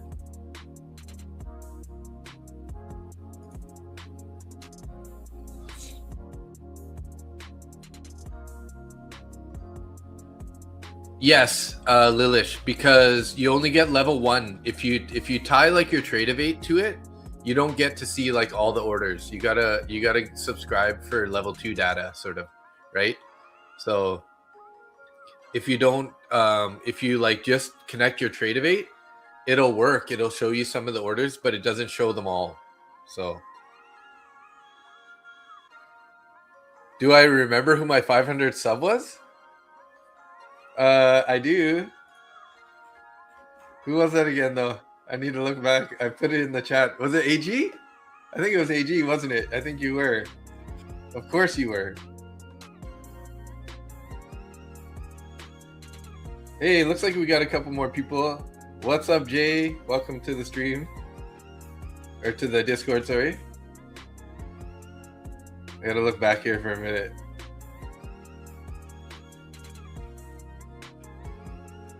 Yeah, AG Trader was the 500th sub. Woo, woo. Pushed us over the edge.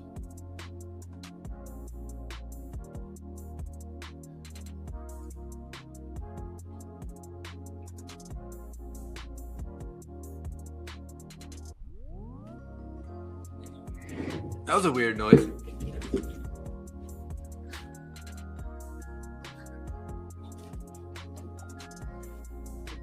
I'll be back one sec, guys.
My apologies. You heard that in Coquitlam? Was that like lightning or thunder or something? Is that what it was? Because I heard like a big boom, and then I just went and checked in my... Yeah, I didn't... There's nothing going on, so... Please help me understand. If I'm using Tradeovate, I subscribe to level 2 data, then how do I get Bookmap in Tradeovate? How do I get Bookmap in Tradeovate? Well, okay, so you already subscribe to level 2 data on Tradeovate. In that case, you might be able to put it on there, but I'm not 100% sure on that, Lilish. But all you do is you go to your connections here, right? And then you configure, I think it is, and then you can add a connection. And then you go here and you can go to like whatever, where is it? There should be Tradeovate right there. And then you connect it through Tradeovate, connect your account, and then that should give you data. Now, I was just under the impression that you need to subscribe to the data feed from Bookmap, but I could be wrong. I'm not 100% sure on that part. So I'm currently flat right now, actually. Wilkerson. Okay. Yeah, I mean, definitely try it. Like, if you already have level 2 on your Tradeovate, go. You could. Well, you gotta get Bookmap. I guess you gotta pay the, the subscription amount to just have the program, and then you can connect your Tradeovate there, and then that should give you the data.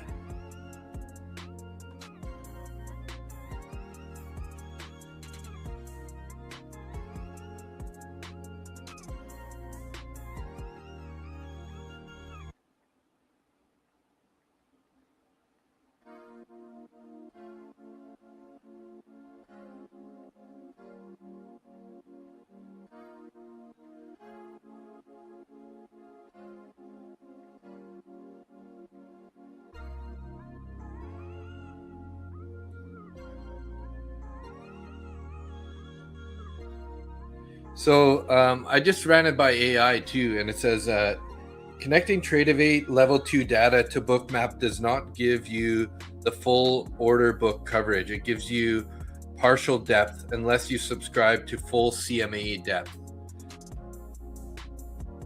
So yeah, I think the safest way is, if you're gonna get it, you gotta subscribe to the bundle package is the best on Tradeovate, or sorry, on Bookmap. So then you can get CME, CBOE, and COMEX. So when you pass the Elite account, is it instant funded activated? Well, it becomes a funded account, but I wouldn't say it's an instant funded, right?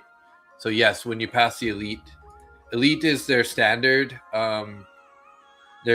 like evaluation, and then Elite Daily is the other one that you can have a little bit better rules. The daily payouts and no consistency, right? So the Elite, if you pass it, let's see, consistency on funded is 25% consistency on funded, right? So it just comes at a little bit more cost, right? So the 50K is 109 a month versus the 50K is 63 a month on the Elite versus the Elite Daily.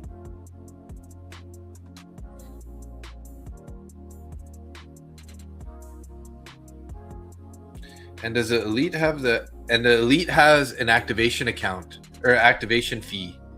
So actually you're paying 149 plus 63, so $213 or whatever to get to a funded stage. So I mean, it makes sense to go Elite Daily, right?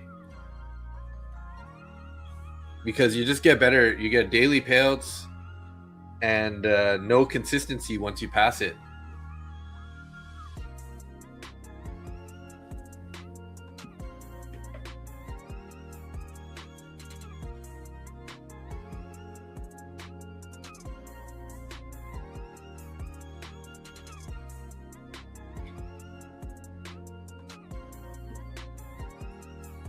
How many payouts in the Elite account to transition to live? Does it say it on here?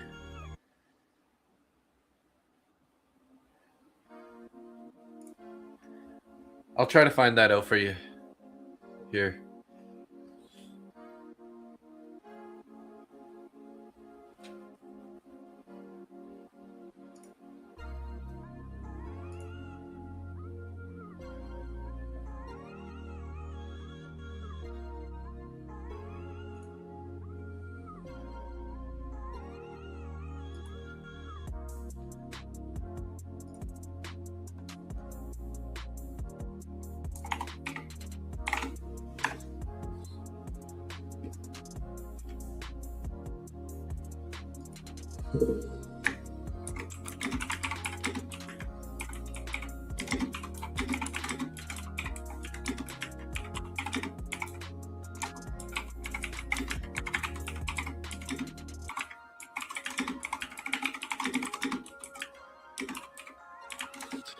And they have a pre-live, right, for Top One Futures, so they don't put you directly into a live account. You get into a pre-live account. So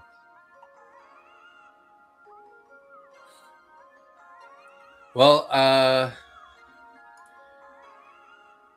it's pretty, it's hard to say, Johnny. Like, I don't think I think it will be sustainable. I mean, they wouldn't have done it if it's not going to work. And, if they find that they're going to like lose their, if they're going to be losing too much money, they'll probably take it away, right? Like, they're in it to make money, and they're going to they would rather protect the firm from like going bankrupt, obviously, than you know you know what I mean. So after 3 successful payouts from one account, a risk manager will review your account and either keep you in SIM funded environment for further review or transition to a live account. So pre-live is basically it's still in the SIM world, right? But it's like you can take daily payouts. So anytime that you get, you know, to a certain amount or whatever you want to get above the buffer, you can withdraw it. So the pre-live is basically like a live account, but it's not really a real live account yet. But you can take payouts like as if it was a live account, but it's still in the SIM world, right? So, all right there, Dad, good night. There's my dad in the chat. He's going to bed. Have a good night, Dad.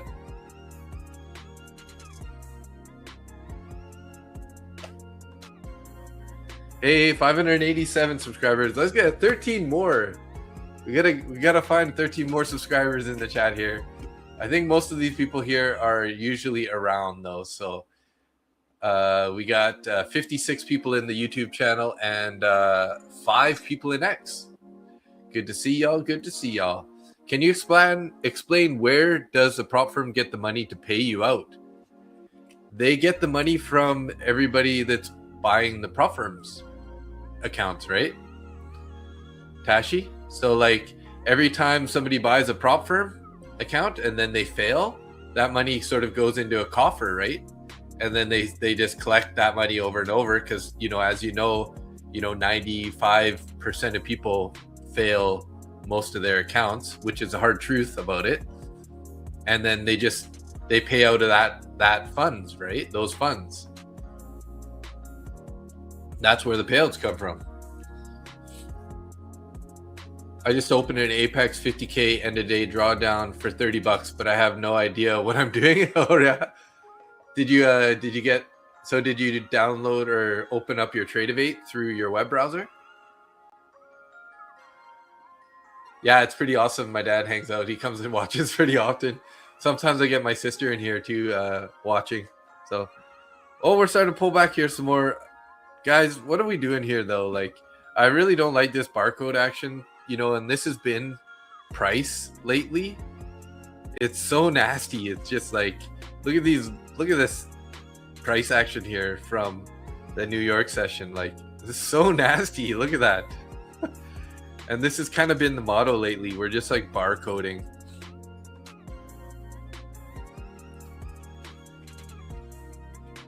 Looks like they're kind of trying to take that move lower here. I wonder if they're going to be heading down to the 500s.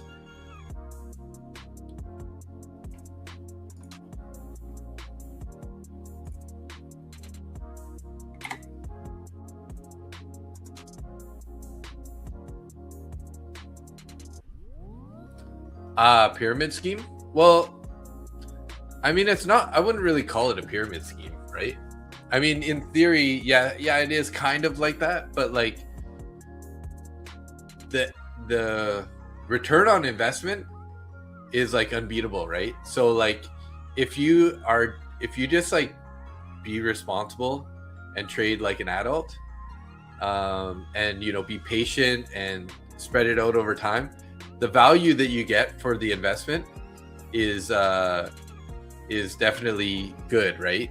So if you were to think about it, let's say you put $2,000 of your own money into an account, right? And then you try to trade that. If you lose $500, you literally lose $500 from your money, right? So at the same time, you could go buy an account for like $100, and then if you trade it for a month, you know, and you end up losing it, I mean, yeah, it sucks because you lost $100, but you also have a cheap way to like get the experience that you need, right? So that's kind of the benefit of it. Lots of people take payouts all the time. You just kind of need to get to that point, right? So the big part of the reason that a lot of people fail, right, is because they ended up giving up at some point, right? Like you tried 5 evals in a row, you didn't get funded, you didn't get a payout, so you quit. And but really it takes 1 to 3 years to become consistent. Just like going to university, you don't go for 6 months and then think you have a master's at the end, right?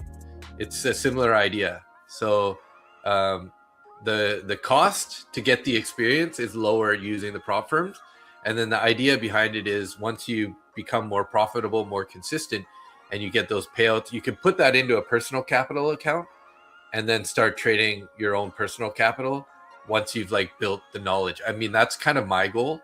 But again, like I said, it just keeps the amount of money that you lose down. And you get basically the same experience as if you were trading your own real money, right? So yes, in a way, it is a pyramid scam, not a scam. It is a pyramid style business, because obviously everybody that buys accounts and they fail, they just put that money into a coffer, and then that's what ends up paying people out, right? But then at the same time, people who get consistently profitable, there's lots of guys, as you can see here and there, that they're taking payouts weekly, every so often, right? So yeah, look at that, guys, right down to the point of control. So really, this short was a good short in the end. Damn. Yeah, you could trade a sim account, but the problem is you're not going to learn the emotional side of it, right? You can see trades and you can trade it, but you're not really learning that much, because until you get that heart racing feeling of being in a trade with real money, you're not really learning how to deal with your emotional side, right? And everyone has different levels of what we would call emotional capital, right? So if you're putting some skin in the game, you're gonna actually feel those emotions, and then you gotta kind of learn from that. So for example, for me, if I end up closing a trade, if a trade hits my stop loss and then goes to my take profit, that typically puts me sort of into a tilt feeling. And you start to recognize that feeling, and then once you learn to control that is when you start growing as a trader. So yes, you can practice on a sim account or a paper account, but you don't really get those feelings, right? Those true emotional feelings from the trade. So yes, it's good. You can practice your setups, you can take your trades, but once you actually have the money in the trade and it starts going against you, you start getting those real emotional feelings about the trade, and you got to learn how to manage those, right? So that's the only drawdown of not trading with a sim account. So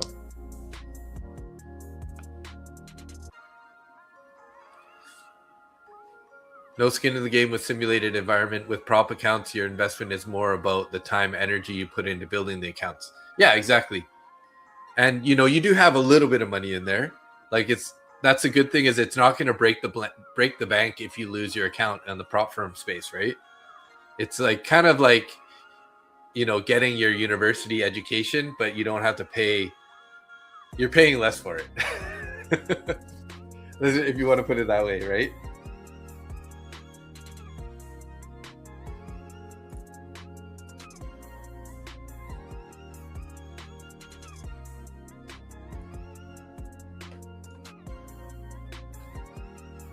It took you 1.5 years to get profitable. Never done props. Average 50 plus points every day. Hey, nice.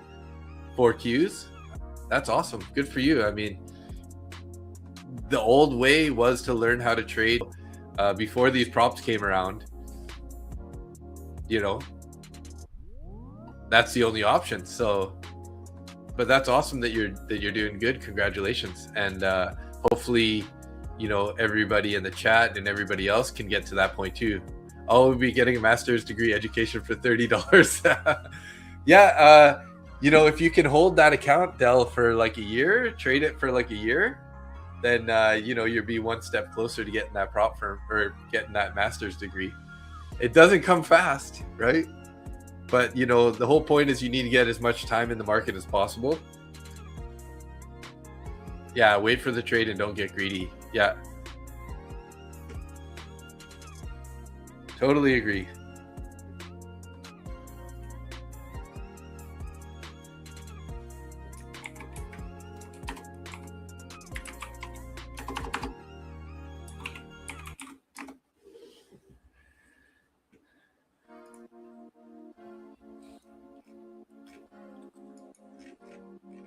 Found support right at the point of control there again. Previous day's point of control. I've been talking so much, I haven't even been taking a trade here.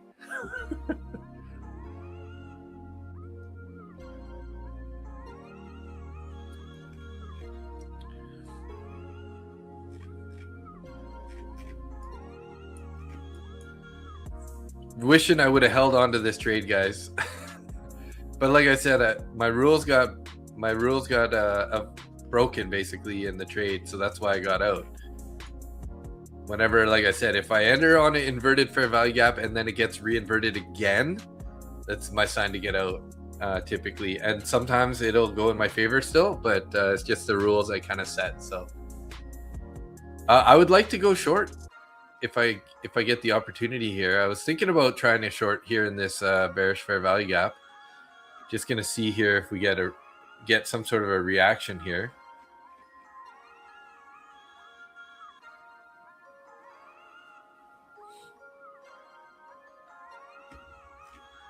But you know, with the trend being so bearish, you know, at this point, really you should only really be looking for shorts, unless you're like a reversion trader, and you know, like you have some sort of reason as to why you feel like it's going to reverse here. But from my experience, typically when you're trying to buy a reversal, you're going to get chopped up pretty quick, right? So it's just more likely to go in your favor the other direction when you're underneath the VWAP. So it'd be bearish, obviously, at this point. Now again, who's to say we aren't going to get a bounce up to these to this area here? We do have this fair value gap up here, and we got the overnight VWAP in the 200 EMA.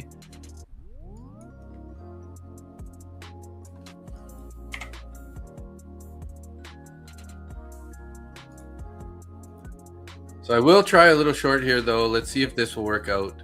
Again, like I said, guys, if we end up getting an inversion of this fair value gap, I will be trying to get out.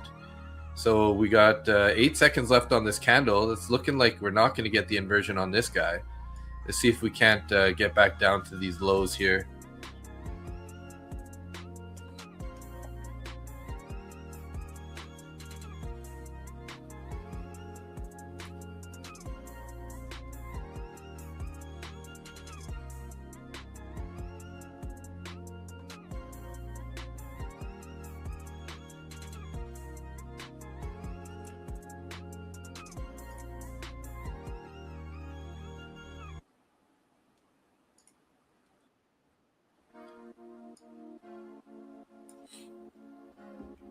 So we'll keep an eye on this candle here. We got, you know, 2.5 minutes here. Now we just need to make sure we don't get a closure above 567.25, and this trade might end up playing out. We'll see. We'll see. I'm keeping it small, guys. 2 micros here. If we end up getting down towards a 50 area, maybe I'll think about taking one contract off a little early, and then we can put a stop into break even. So actually what I'm going to do is I'm going to close this guy here. Let's close this one. And I'm going to put one contract here, buy one limit. And then if we do take that out, I'm going to put a stop as like slightly in profit on my second contract to see if we can't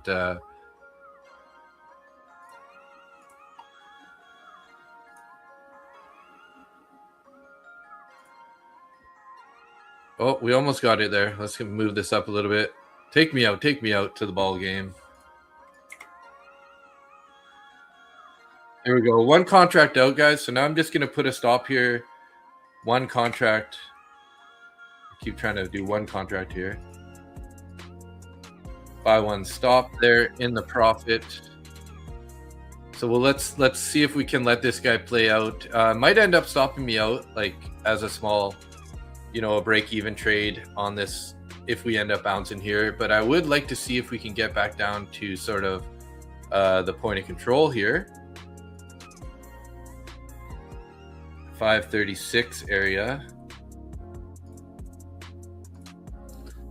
So I'll stick another order right there. Let's see if we can't get this one out. If we get close, I'm going to drag my stop down a little bit more into the money and just make sure we lock it in.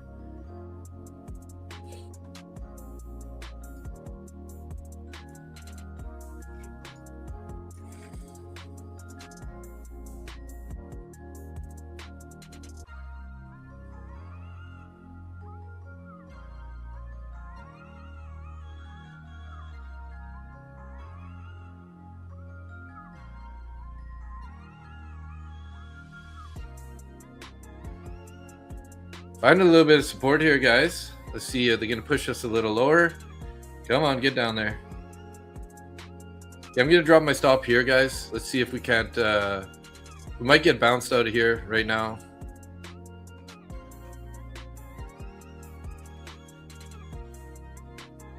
Leaving a little bit of space here.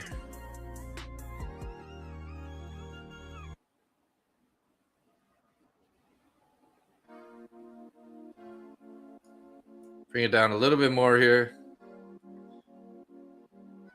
There we go. We're out there, guys. All right, so that was a nice little trade. 50 bucks, basically. More. So I made 38 plus 48. So I ended up locking in 57 in the account now, but I was negative 20 from that previous one that I stopped out. So where did I learn my strategy? It's kind of accumulation of a bunch of different, like a blend of a couple different strategies, right? So, good thing I did stop that out. Hey guys. So, I learned a lot about all, EMAs and,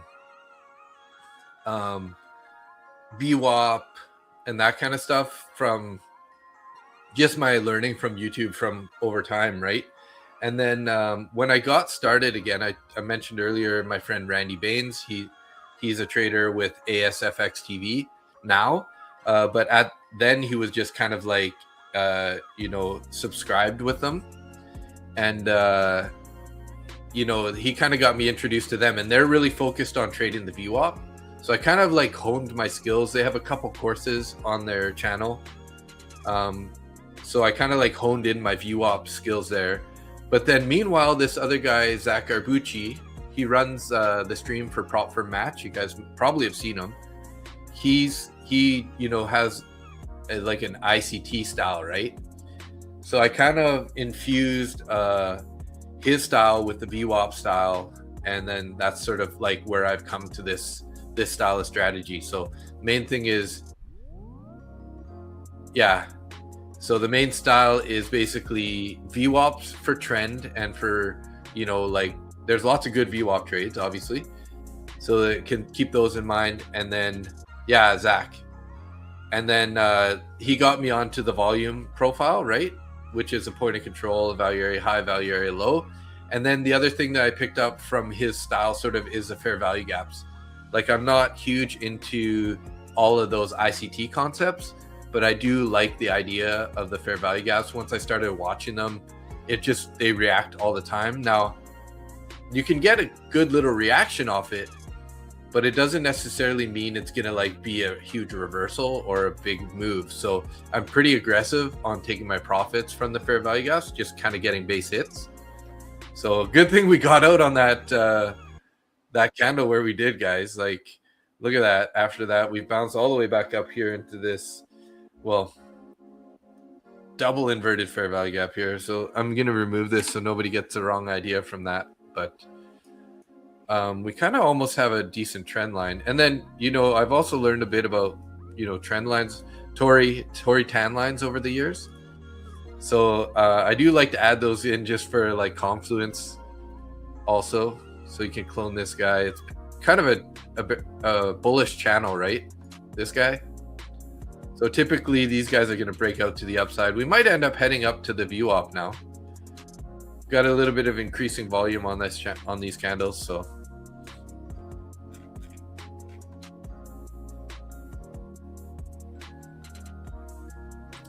yeah, fair value gaps continuations are awesome for sure. I totally agree. And you know, I just found when I was trading VWAP, right, only VWAP, as soon as price kind of got away from the VWAP, I was sitting there with like nothing to do. So I was like, I needed another way to sort of like help me get an entry, right? And then once I found the fair value gaps, it just, you know, it just tied in, like it just gives you so many more options versus just trading the VWAP, right? So hey, Raspberry Trades, what's up? How are you doing? You're long swing trade though. Okay. Gold likes fair value gap plays more than any futures I've traded. Nice, yeah, for sure. Likes to it. Just, you know, the volatility is just so crazy on gold. So mean reversion from value area high or value area low to point of control. Yeah, that's a great trade, definitely. And then one thing that's pretty good is you know, there's Zach always talks about the 80% setup, right? So as long as the point of control hasn't been engaged on the overnight session and you get to the New York session, 80% of the time, price is going to go to the point of control in the New York session. So it's a really high potential that that's going to happen. Now, again, you got to keep in mind that entries are important and stop losses, right? So like, even though you know it's 80% chance it's more likely going to go to the point of control, you need to have sort of other confluences as to why you're going to get into the trade and when, right? But it, you know, the value areas just gives you a nice, you know, direction to trade.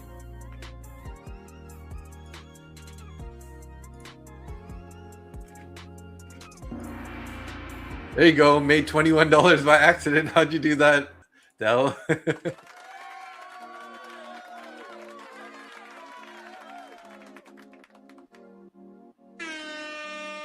What did you do to get that? I'm curious.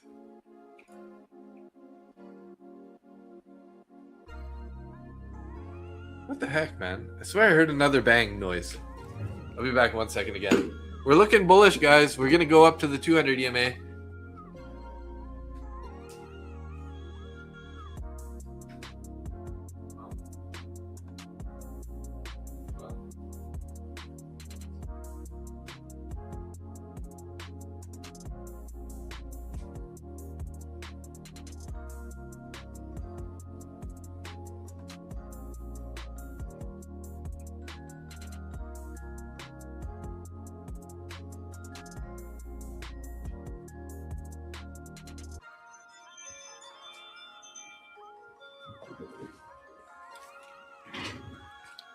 It's nothing. Yeah, because 80% of days are range days. Yeah. But you can get some pretty nice clean moves, right? From value area to other value areas. So definitely good. All right, guys, 588 subscribers. You got 12 more people in here that haven't subscribed yet, by chance? Anybody?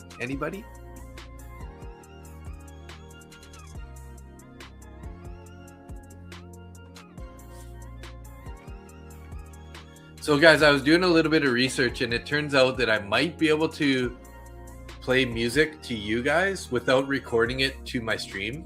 And I can get away with playing like copyrighted music. But because it doesn't record it to the account, then my streams don't get flagged. So I'm gonna try to figure out how to do this. But it would be nice if I could, you know, play like actual real music for you guys rather than these like YouTube free beats. Longs are clean right now.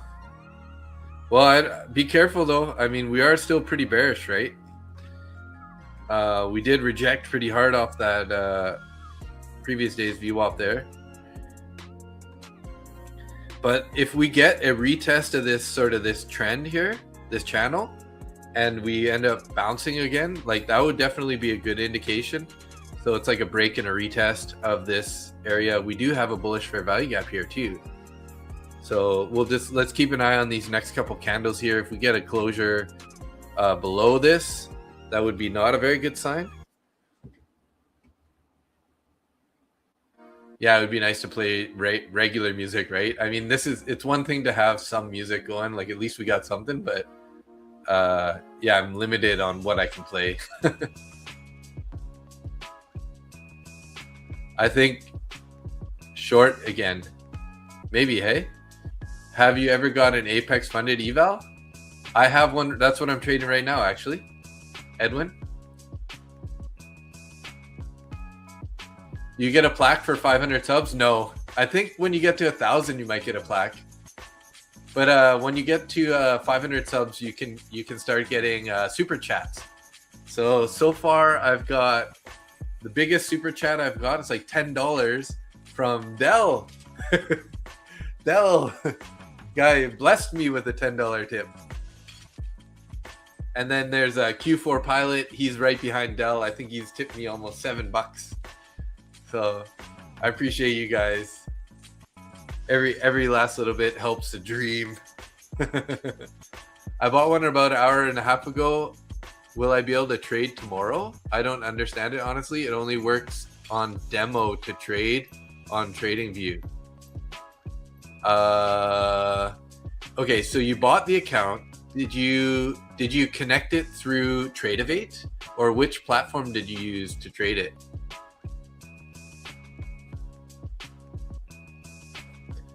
Don't they take 35% of your super chats?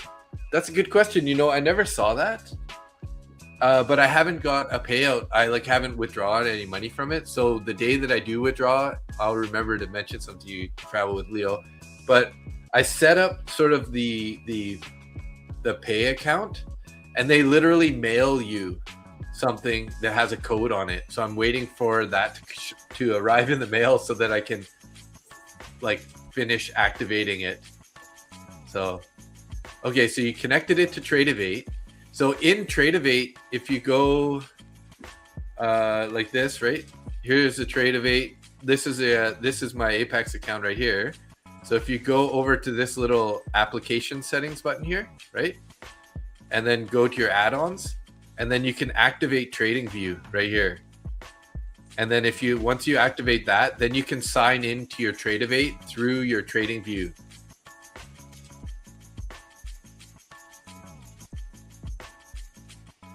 Oh, I don't have a code though for Apex. But thank you for trying to use my code anyways. I'm almost 100% sure I don't have a code with Apex.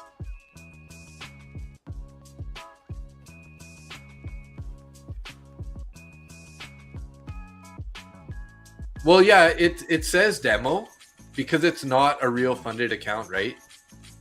That's the right account though. It's because you're sim trading, right? It's because you're sim trading. So if you're sim trading in the sim environment, it's still considered a demo account. It's not a live account. So that you're probably in the right spot. And then if you link it, if you're using TradingView and you link it to your TradingView, then you can start trading it on your account. I always keep the Tradeovate open on the side, I'll take the trade so you guys can see it on the screen here, but I'll keep Tradeovate on the side open because just to guarantee that you can close your account, so you don't miss anything, right? Because while it's nice to have your orders show up on TradingView, it's better to have Tradeovate open so that you can control your trades. So you seem like a genuine guy. Can I take you out for dinner? Sorry, bro. I mean, if it depends on what type of dinner you're talking about, but thank you. Am I blushing right now? Sorry about that. But the main balance wouldn't be the same on Apex website, right? You bought the 100K eval. Yeah, the balance, the Apex, I think the Apex accounts don't update right away, right? Like it takes a little time for it to update on your on the dashboard of Apex. But whatever you go, whatever's on your Tradeovate is going to be it's accurate. So right, so if you look here, right, so this is my account here, maximum drawdown 2,495. Yeah, because they get 2,500 drawdown, and then here's what you made, 57.76. So 50,057.76. That'll definitely be accurate for your accounts, right? So all right, Leo. No worries. It's all in good fun. It's all in good fun. But if you ever do come to Vancouver, I mean, I'd totally like to go. We can go hang out and have like a trader meetup session if you guys want to come. I did one with Randy Baines, my good friend that I was talking about earlier. Right before the end of the year, we did it on like December 19th, before the new year. And we've been talking about possibly trying to set one up to go down to Seattle. So if you guys want to join the Discord channel here, I'll throw up the Discord link again. But don't expect too much out of the Discord. It's more just a place that we can like hang out. I just kind of only post, stuff about streams. We have people in there posting their trade, their profit and loss, and their success stories and stuff like that, and some like mindset tips, stuff like that. But if you guys want to join the Discord, it's free. But if we do set up any future like gatherings, like trade gatherings, we'll be posting it on there for sure. So I'll link you guys that real quick here.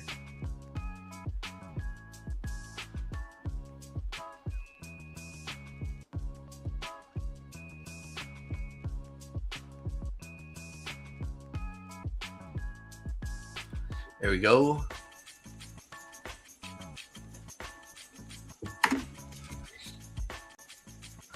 Okay, so you have to make 6K to pass the account in 30 calendar days. It feels scary, but 300 is better than 250 per day profit to be counted as profitable compared to the 50K account, I think, for 100K. You're talking about the 100K versus a 50K, and you're looking at the Apex. Yeah, I mean, there is a bit of a time crunch on it, right?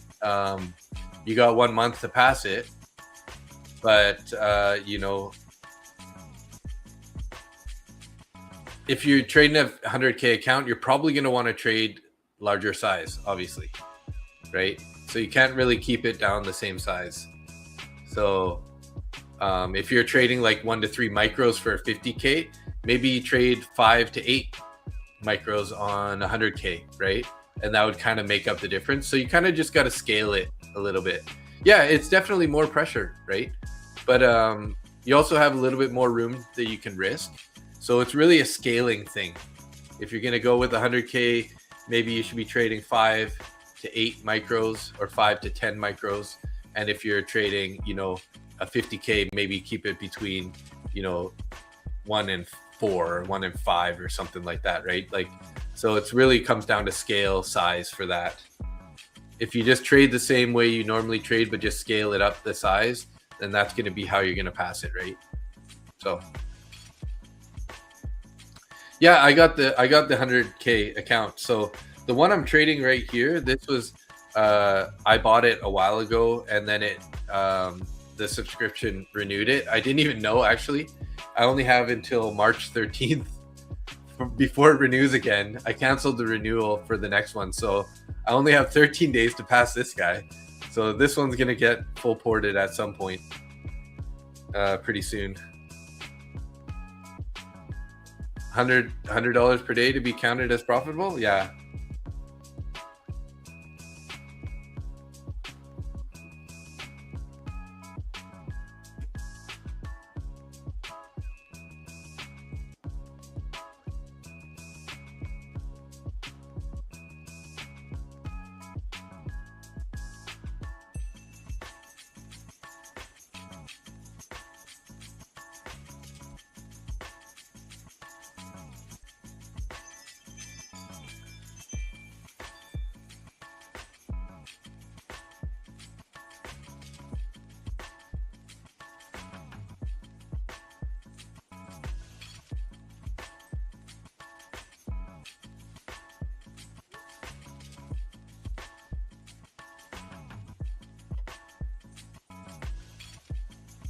Oh, now you cannot renew or reset. Yeah, so this is, like I said, this is one of those one of the old accounts, right?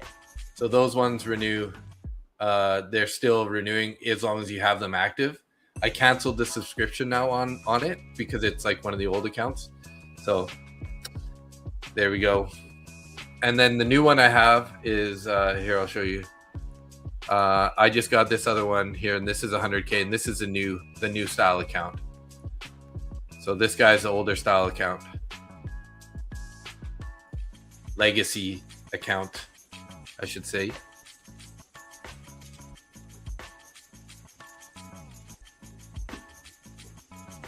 Lilish, I think I've seen you a few times on Prop for Match for the New York session. I like you're pretty active in the chats, and you know, from a streamer's point of view, we definitely appreciate guys like you for just being in the chat and you know being you know constructive and everything. So thanks for that.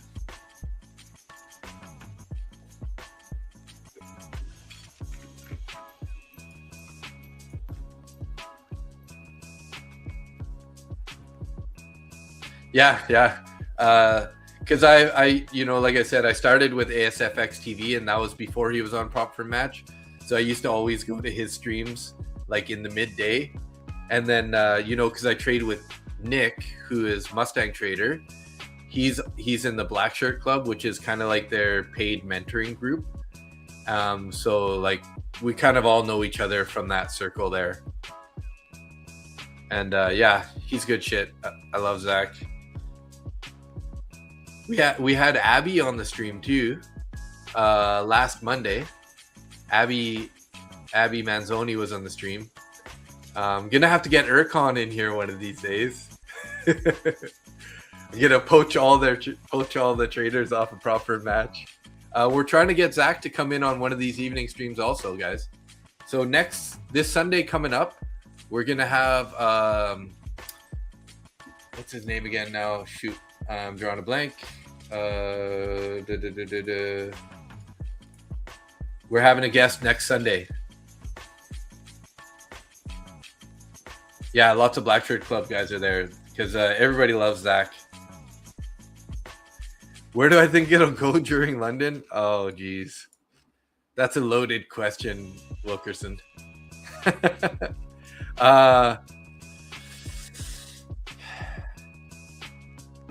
I mean, to be honest, I'd be guessing. I would say, you know, we're so bearish at the moment that, like, if I had to guess, because that's purely what it would be, is I would say we're gonna go lower, right? I feel like we're probably gonna head down to these lows in the value area low, and we also have this trend line down at the bottom. So that would be my guess, but again, it's a guess and it's not financial advice because I'm more like a read and react type trader. I'm not very good at like predicting this far ahead what's gonna happen. So keep that in mind. You only trade one MES or one MNQ using VPE, something we developed. I'll post this year in Discord. Okay, nice.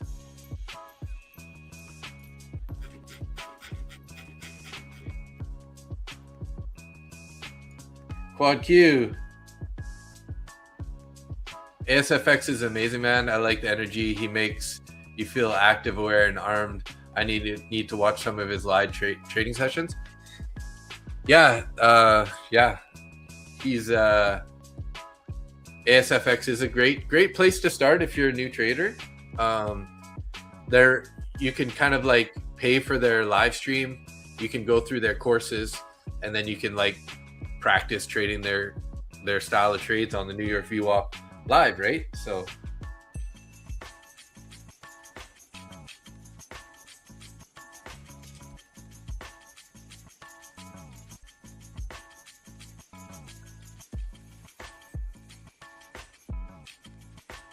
Quad Q, nice job there on that P&L. That looking really nice.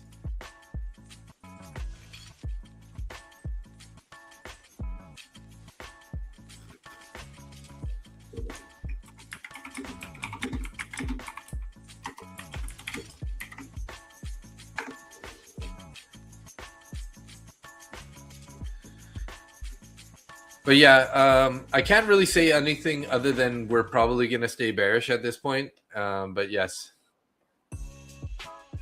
Oh, that's your account there? Cute. Quad Q. Hey, that makes sense. Q. Trader. I get it. I see the resemblance in the name there.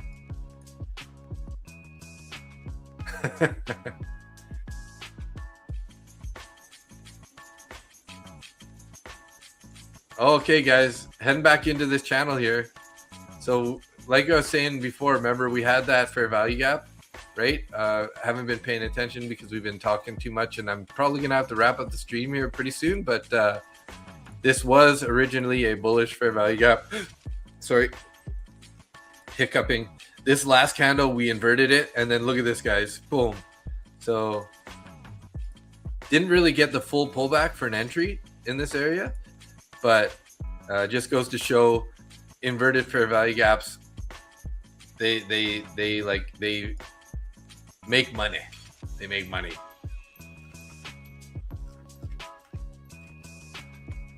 So just the two you got to think of, you know, regular fair value gaps for continuation trades and inverted fair value gaps for direction changes or like reversal trades. All right, Quad Q. Good night. You are welcome. Thanks for tuning in. Appreciate you guys being here as usual. 591 subscribers. There's gotta be 9 more, guys. Come on. I know I can see you guys. You're there. You're here. I see you. These subscribers, people in the channel that haven't subscribed yet. You feel like the entire universe is against me? I place a trade, market will move enough to stop me and reverse. I reversed my position next trade, place stop on the other side just to see it stop. Yes, that's what the market likes to do, right? Unfortunately. I don't really know what you can necessarily do. If you want to, you know, join the Discord and like do some markups of your trades and then send them in the Discord, we can always look them over and see if we can give you some tips. But maybe what you can try doing is, and again, this isn't really financial advice, but something you could think about trying is, so if you're thinking, I want to take a trade right here, right? And you're going to put your stop there. Why don't you think, okay, well, I'm going to actually go for the entry at where my stop would be and then put my stop higher. You know what I mean? Maybe the trade isn't going to come to your trade. Maybe it's not going to happen. But if you find that you're like, this is happening to you pretty often, that could be a way for you to sort of like take the trade where the people take the stops, right?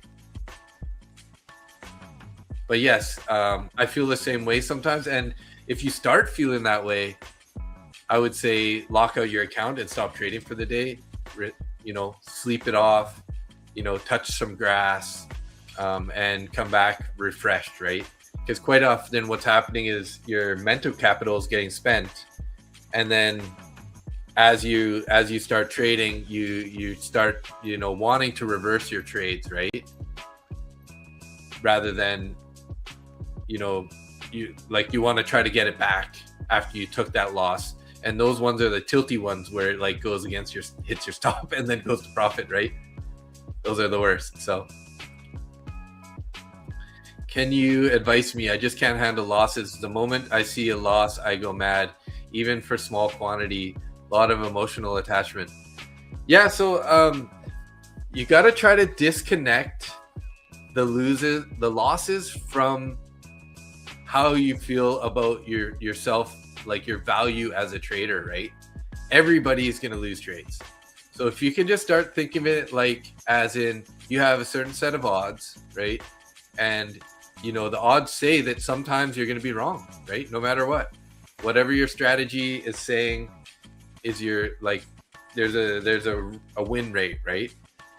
And then just because it goes against you, it doesn't mean you're a bad trader or that you're doing something wrong. It's just the odds are against you on some trades, right?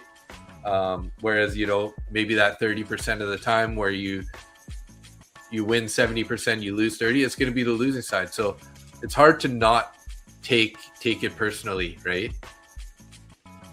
Yeah, make rules and stick with them 100% and never DCA.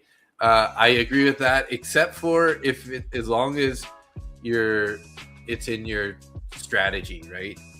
For example, like if you're looking to enter here and you're going to a maximum of 4 contracts, you could put like an order here, you can put an order lower, you can put an order lower. But what Quad Q is saying is, like, if it starts ripping down and then you just keep adding and adding as it's going down, like, that's how you blow accounts, right? So it's more like if it's, as long as it's staying sort of within your criteria, I feel like it's okay to add on a little bit of drawdown. But yeah, you don't want to be like DCAing, you know, into the momentum sort of, right? But yeah, if it's, you know, if you're getting a little pullback and it's kind of like slightly better price and you're not at your full contract size, like you're sizing into it, then that's a slightly different story than what 4Q or Quad Q is saying there. Quad Q is just basically saying, don't try to fix your trades by adding in, right? Because it'll work 6 out of 10 times or 7 out of 10 times, but the one time it doesn't work, you're going to blow your account, right? So it's better to just take that loss. And if you find that you're tilting and you're feeling that emotional feeling from losing, then, you know, just after you take a loss, set like a time limit of when you need to take a break, right? So if you find that you're getting a tilt from losing, then, you know, maybe walk away from the charts for 30 minutes or like go for a walk, maybe do some exercises in your room and just like get away from the charts and just try to like reset your mindset, right?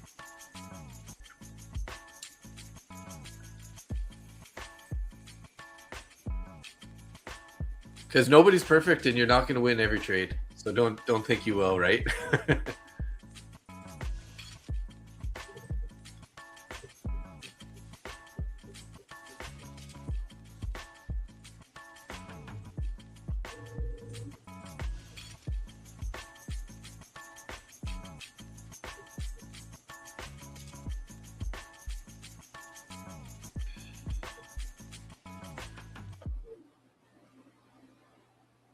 Yeah, because that's kind of like I've done it too, right? Because if you add enough to it, you'll bring your average price down, and then when you get one of those little bounces, you can get out, right? You're like fixing the trade. So as long as you keep it within your trade strategy as your add-ins, that's fine. And ideally, you actually add when you're going into profit, right? When you're made profit. So if it like bounces up 10 points and it pulls back 4, then might be, if you have a reason, might be a good place to add. Usually if I add into profit though, I'll be trying to protect that position. You got to account for having more contracts at a higher price. So you're going to have to bring your stop up, right? Yeah, and you learn a lot from those losing trades, for sure, right?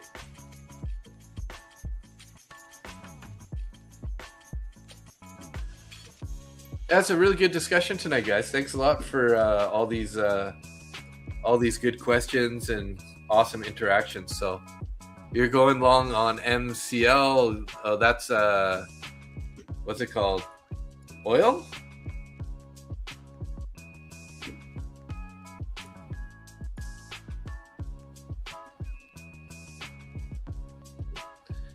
Micro crude oil. Where is it? MCL here. Oh yeah, looking pretty strong at the moment.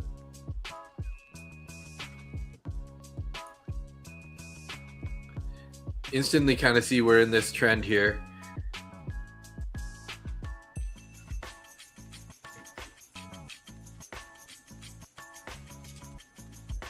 Where's our 1500 candle?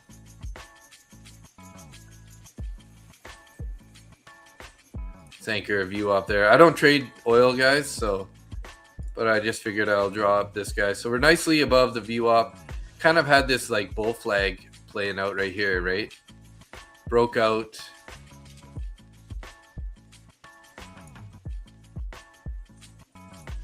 Broke out and just ripping here. Let's look at this entire time frame. Let's see if we can't find some fair value gaps, maybe a 15-minute fair value gap above. Look at this right here. Now, I'm not going to be watching this, but just be careful because we kind of are in this fair value gap here. So this is a high time frame fair value gap is a target. Could be sort of the end of the run around this area, right? Not financial advice, but this is just kind of a quick analysis of what I see on the charts right here. New York session, pulled down, bounced back up here, closed. We got the new opening candle right there. And then we've kind of been playing around this, the VWAP. Finally broke out, and look at that. But we got a reaction already out of this fair value gap. Now, if you can get a 15-minute candle closure above here, so what time is it here? We're coming up on the 15th. So maybe at 1:30 a.m., if we get a closure above 76.66, then, we can definitely be looking to target these highs. But I would be careful. Like if you guys were long earlier, I would think about taking some profits in this area and starting to protect your position because this could be a rejection level.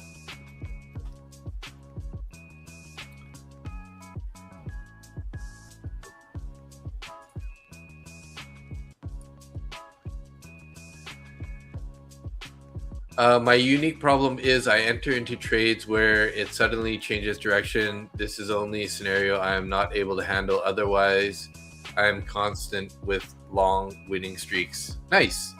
I need to learn to take the loss this one day. And there's traps where markets break levels and immediately reverses liquidity grabs. Yeah. And yeah, you can't avoid those all the time, right? It's hard to always avoid those. Like you're gonna get caught once in a while. That's why being selective and being out of the market isn't a bad idea. Just wait for those good reactions, right? So this is that 15-minute bullish fair value gap we're in.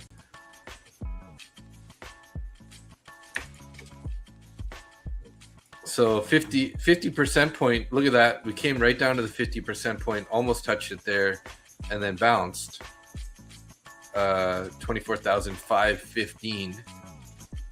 I don't really like to use 15-minute fair value gap or hour fair value gaps for reversals because they're so big that it's like hard to find the right entry, right? Like look how big that is. It's like how many points was that? 100 points in this fair value gap. So like, how do you find the right entry? You could target 50%, but then you're going to have like a 50-point stop loss, maybe even more, because sometimes these candles will wick out the bottom and then bounce, right? So usually I like to use these 50 minutes for a target, right? So if we look back here, this was a crazy entry. We had a bounce up here into this bearish fair value gap.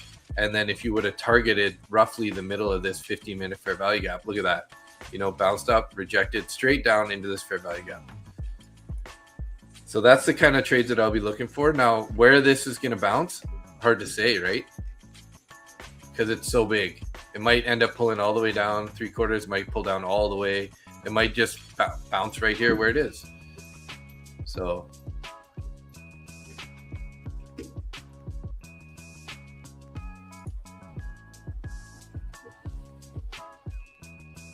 $592 subscribers, guys. 8 more. Can we do it? We only need 8 more. First time I think I've seen your name, Economic Pulse. Are you new to the channel? Good to meet you. We currently have 47 people in the YouTube channel and 3 people in X. Hey. Welcome, everybody. Thanks for all the likes, guys, too. We got 30 likes on the stream.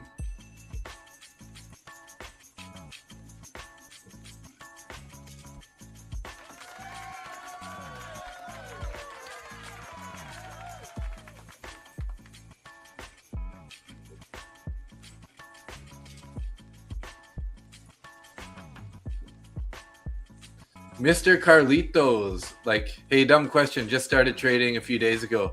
Are you trading now? I thought it was closed.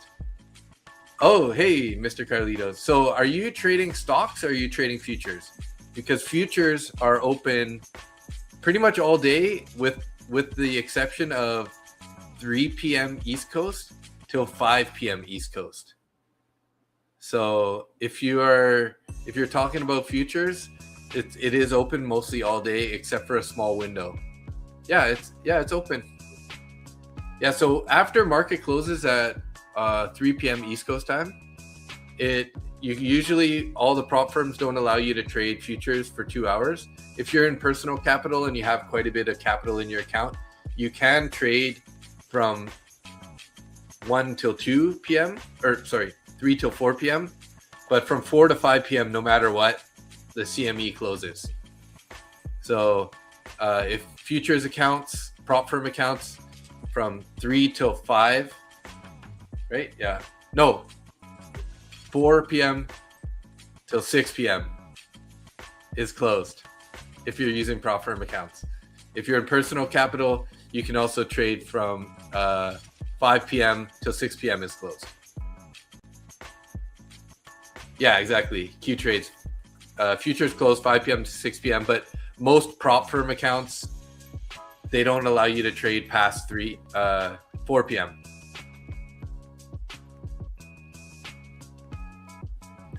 I'm new to your channel. Could you let me know the timings when you usually go live on YouTube? Harsh Patel. Hey, welcome to the stream. Nice to meet you. Yeah, I'm live Monday to Friday, 9:30 a.m. Roughly for about 2 hours each day. And then I also do evening streams 3 nights a week. So I'm here Sunday evening at 10 p.m. East Coast until around 1 a.m. East Coast. And then same with Tuesday and Thursday during the week. So Sunday, Tuesday, Thursday, 10 p.m. till 1 a.m. roughly. And then Monday to Friday, 9:30 a.m. till 11:30 a.m. roughly. So made 57 on MCL. Nice. Good job. Nice trade. I love it when the plan comes together. Okay, so how does Apex work, honestly? That eval, pass, eval, what does all that mean, PA? Okay, so when you buy the first account, right, you have a profit target of, if it's a 50K account, you have a profit target of $3,000. They have some other rules too, right, on how fast you can pass the account. But basically, you got to trade the account until you get it past 3,000. Once you get it past 3,000, you get into, I think they call it their PA, but it's like a funded account. So once you pass it, they upgrade your account to a funded account. And then once you get to your profit target again on the funded account, that's when you can withdraw money for winning or take a payout, as they would say. So the first stage is, it's like a 2-stage thing. First stage, pass the evaluation account. That gets you into like a funded account. You're still sim trading, so it's not like live money, right? But then once you get to your profit target on the second stage, that's when you can start taking a payout, right? You ended up taking a short around 580 with 5 micros. Nice job. Wow, right in that inverted fair value gap, eh? I wish I should have been paying closer attention here, because that's a perfect entry actually. You know, we left this bullish fair value gap. It was a 3 minute, I think. Yeah, we left this bullish fair value gap on the 3 minute, right? And then we got a closure below it, inverted it, and then that was like a beautiful entry for a short. So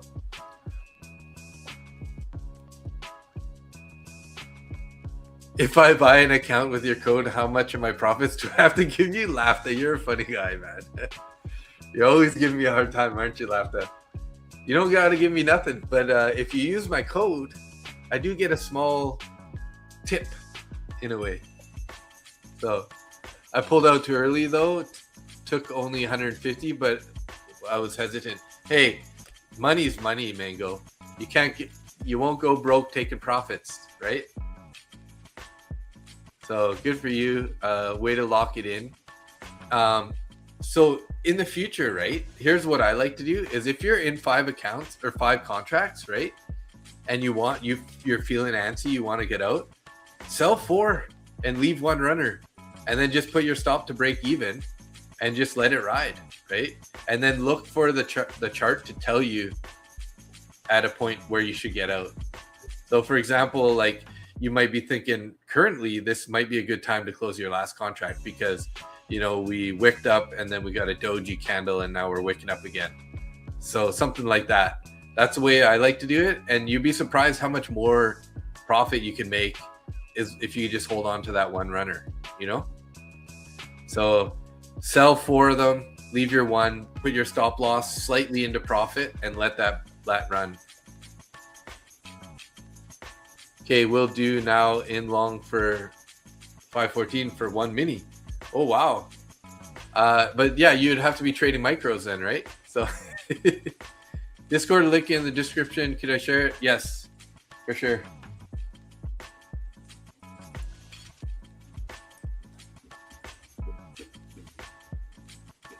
Yeah, sorry, it always gets changed over time, and I don't know why it doesn't. That must be a wrong one, so. I'm not in any trades right now, Mr. Carlitos. I'm just actually going to wrap up the stream here pretty quick.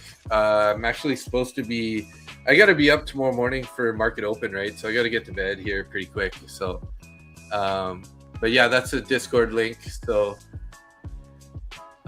with those red fair value gaps that are above the current price, does that mean price will start to gravitate towards those boxes, or does it mean going forward, going farther away from the red boxes? Okay, so typically how I label it is, if you can see here, the border of this is orange, right?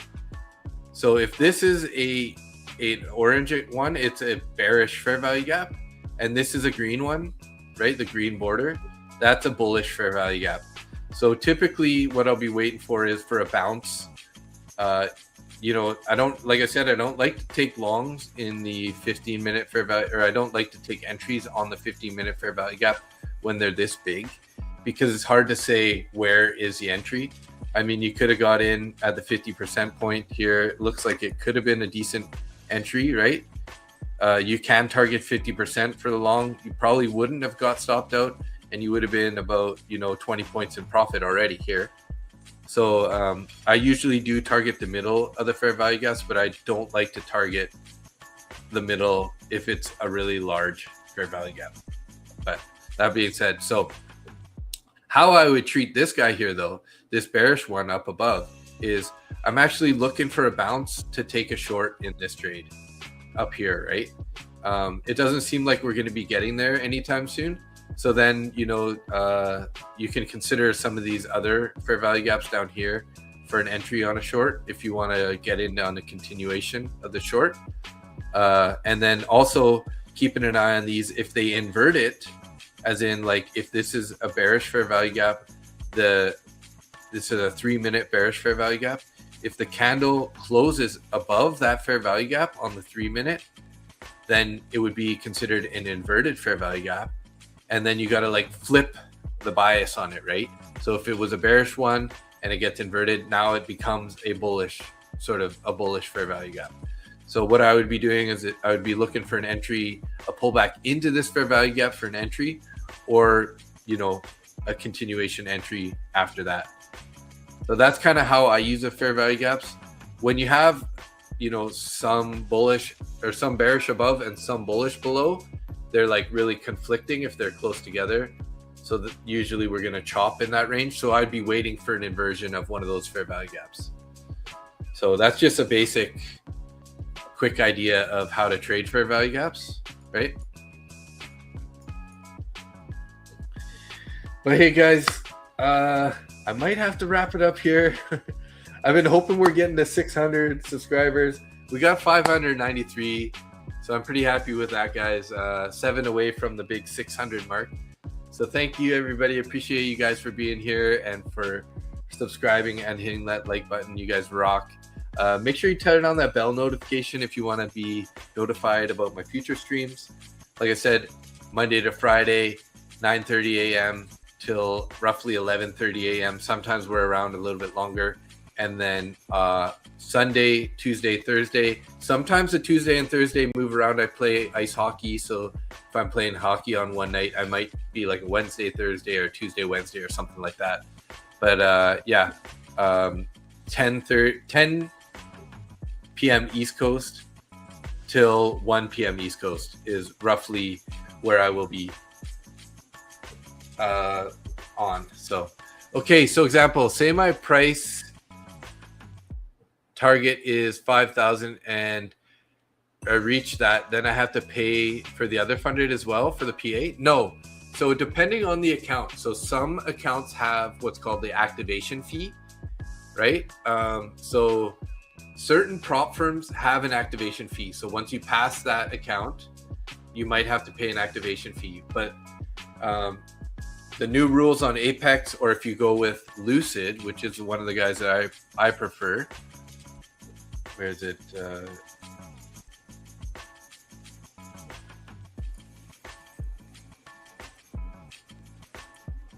So if you go with Lucid Trading here, as you can see down here, it says one-time payment, right? So you got to keep an eye for that.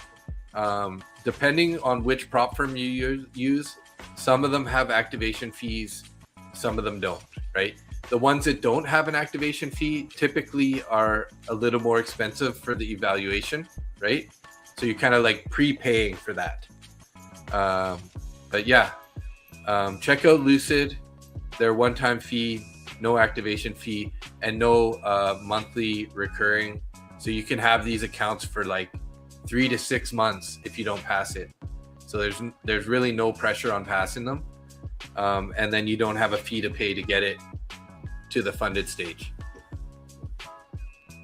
So really, you gotta dive into the rules of the prop firm that you're looking to trade. Some of them have better benefits, right, than others. So, but yeah, guys, thank you so much, Lilith Broker. Great session. Yeah, thank you so much for being here. I really enjoyed the conversations we all had tonight. So, hopefully, you guys got some sort of value out of the stream. If not, at least we got a little community to hang out with, have a good time, and you know, yeah, that's one thing I really like about Lucid. They are a little bit more expensive, right? Because you got to pay like $100 for if you go to Lucid Pro, or you know, the Pro's 112. I like the Pro accounts. The Black's 126. The Flex just under $100. But yeah, no activation fee, so the one-time fee and unlimited time to trade it. You just can't let it become inactive. So you got to take, you know, a trade every 2 weeks or something like that.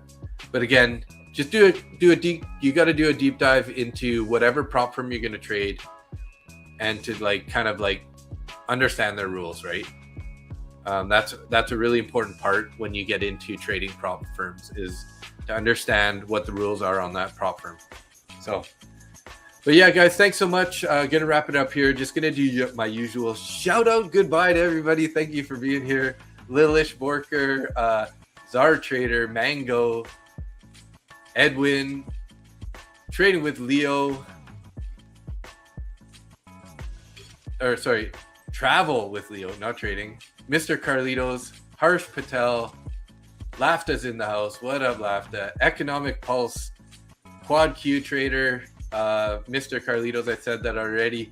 Raspberry Trades, good to see ya. This is gonna take a minute, guys. Sorry, you got to scroll through a lot of comments here. AQ Trader, Wilkerson, Mustang Trader, what's up? Dell, of course, Dell, love you, bro. Good to see you. Good luck in that account that you got. See who else we got. Zach Lazarus doing some killer trades tonight. Adam B in the house. What up, Adam? Thanks for tuning back in. James Freddy YC, Freddy C, what's up? I apologize if I missed your name. I'm trying to go through here. Tashi Actor, what's up? Welcome, welcome. I think you're new. Roy Stewart, that's my dad, everybody. He was here earlier, went to bed. Who else we got? Johnny Dan, Pajok.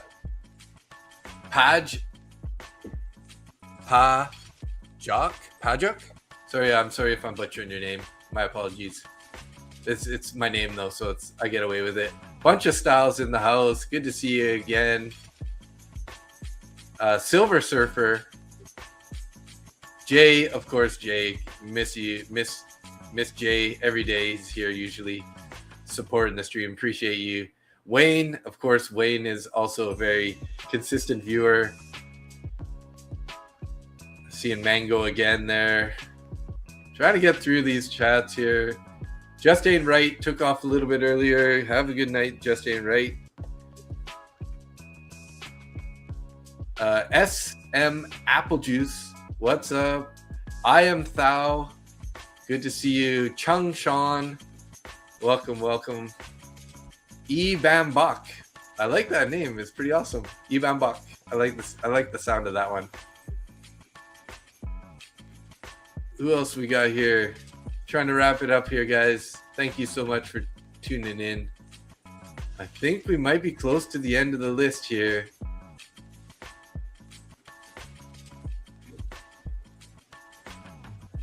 Dell, I said Dell already, I think. Trade Mellow, welcome to the stream. Trade Mellow was grilling me at first, but I think he came around. Jose, what's up, Jose? Johan, good to see you, Johan, as usual. Johan's our French-Canadian from the East Coast.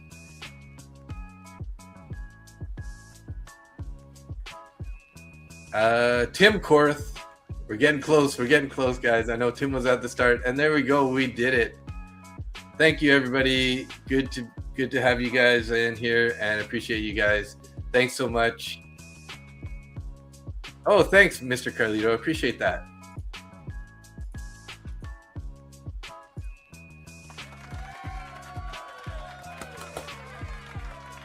Okay, guys, thanks so much. You guys have a great night. Stay green. We'll be live tomorrow morning, and if not, we'll be not live the next morning. And then Thursday night, I'll probably be back live for an evening stream. So catch you guys around then. Peace out. Have a good night. Thank you so much, everybody. What did we hit? 593 subscribers and 33 likes on the stream. 595. A couple more to go. 5 away from the 600, guys. Appreciate you guys. Couldn't do it without you. So hopefully we will see you guys again soon. Have a good night. See ya.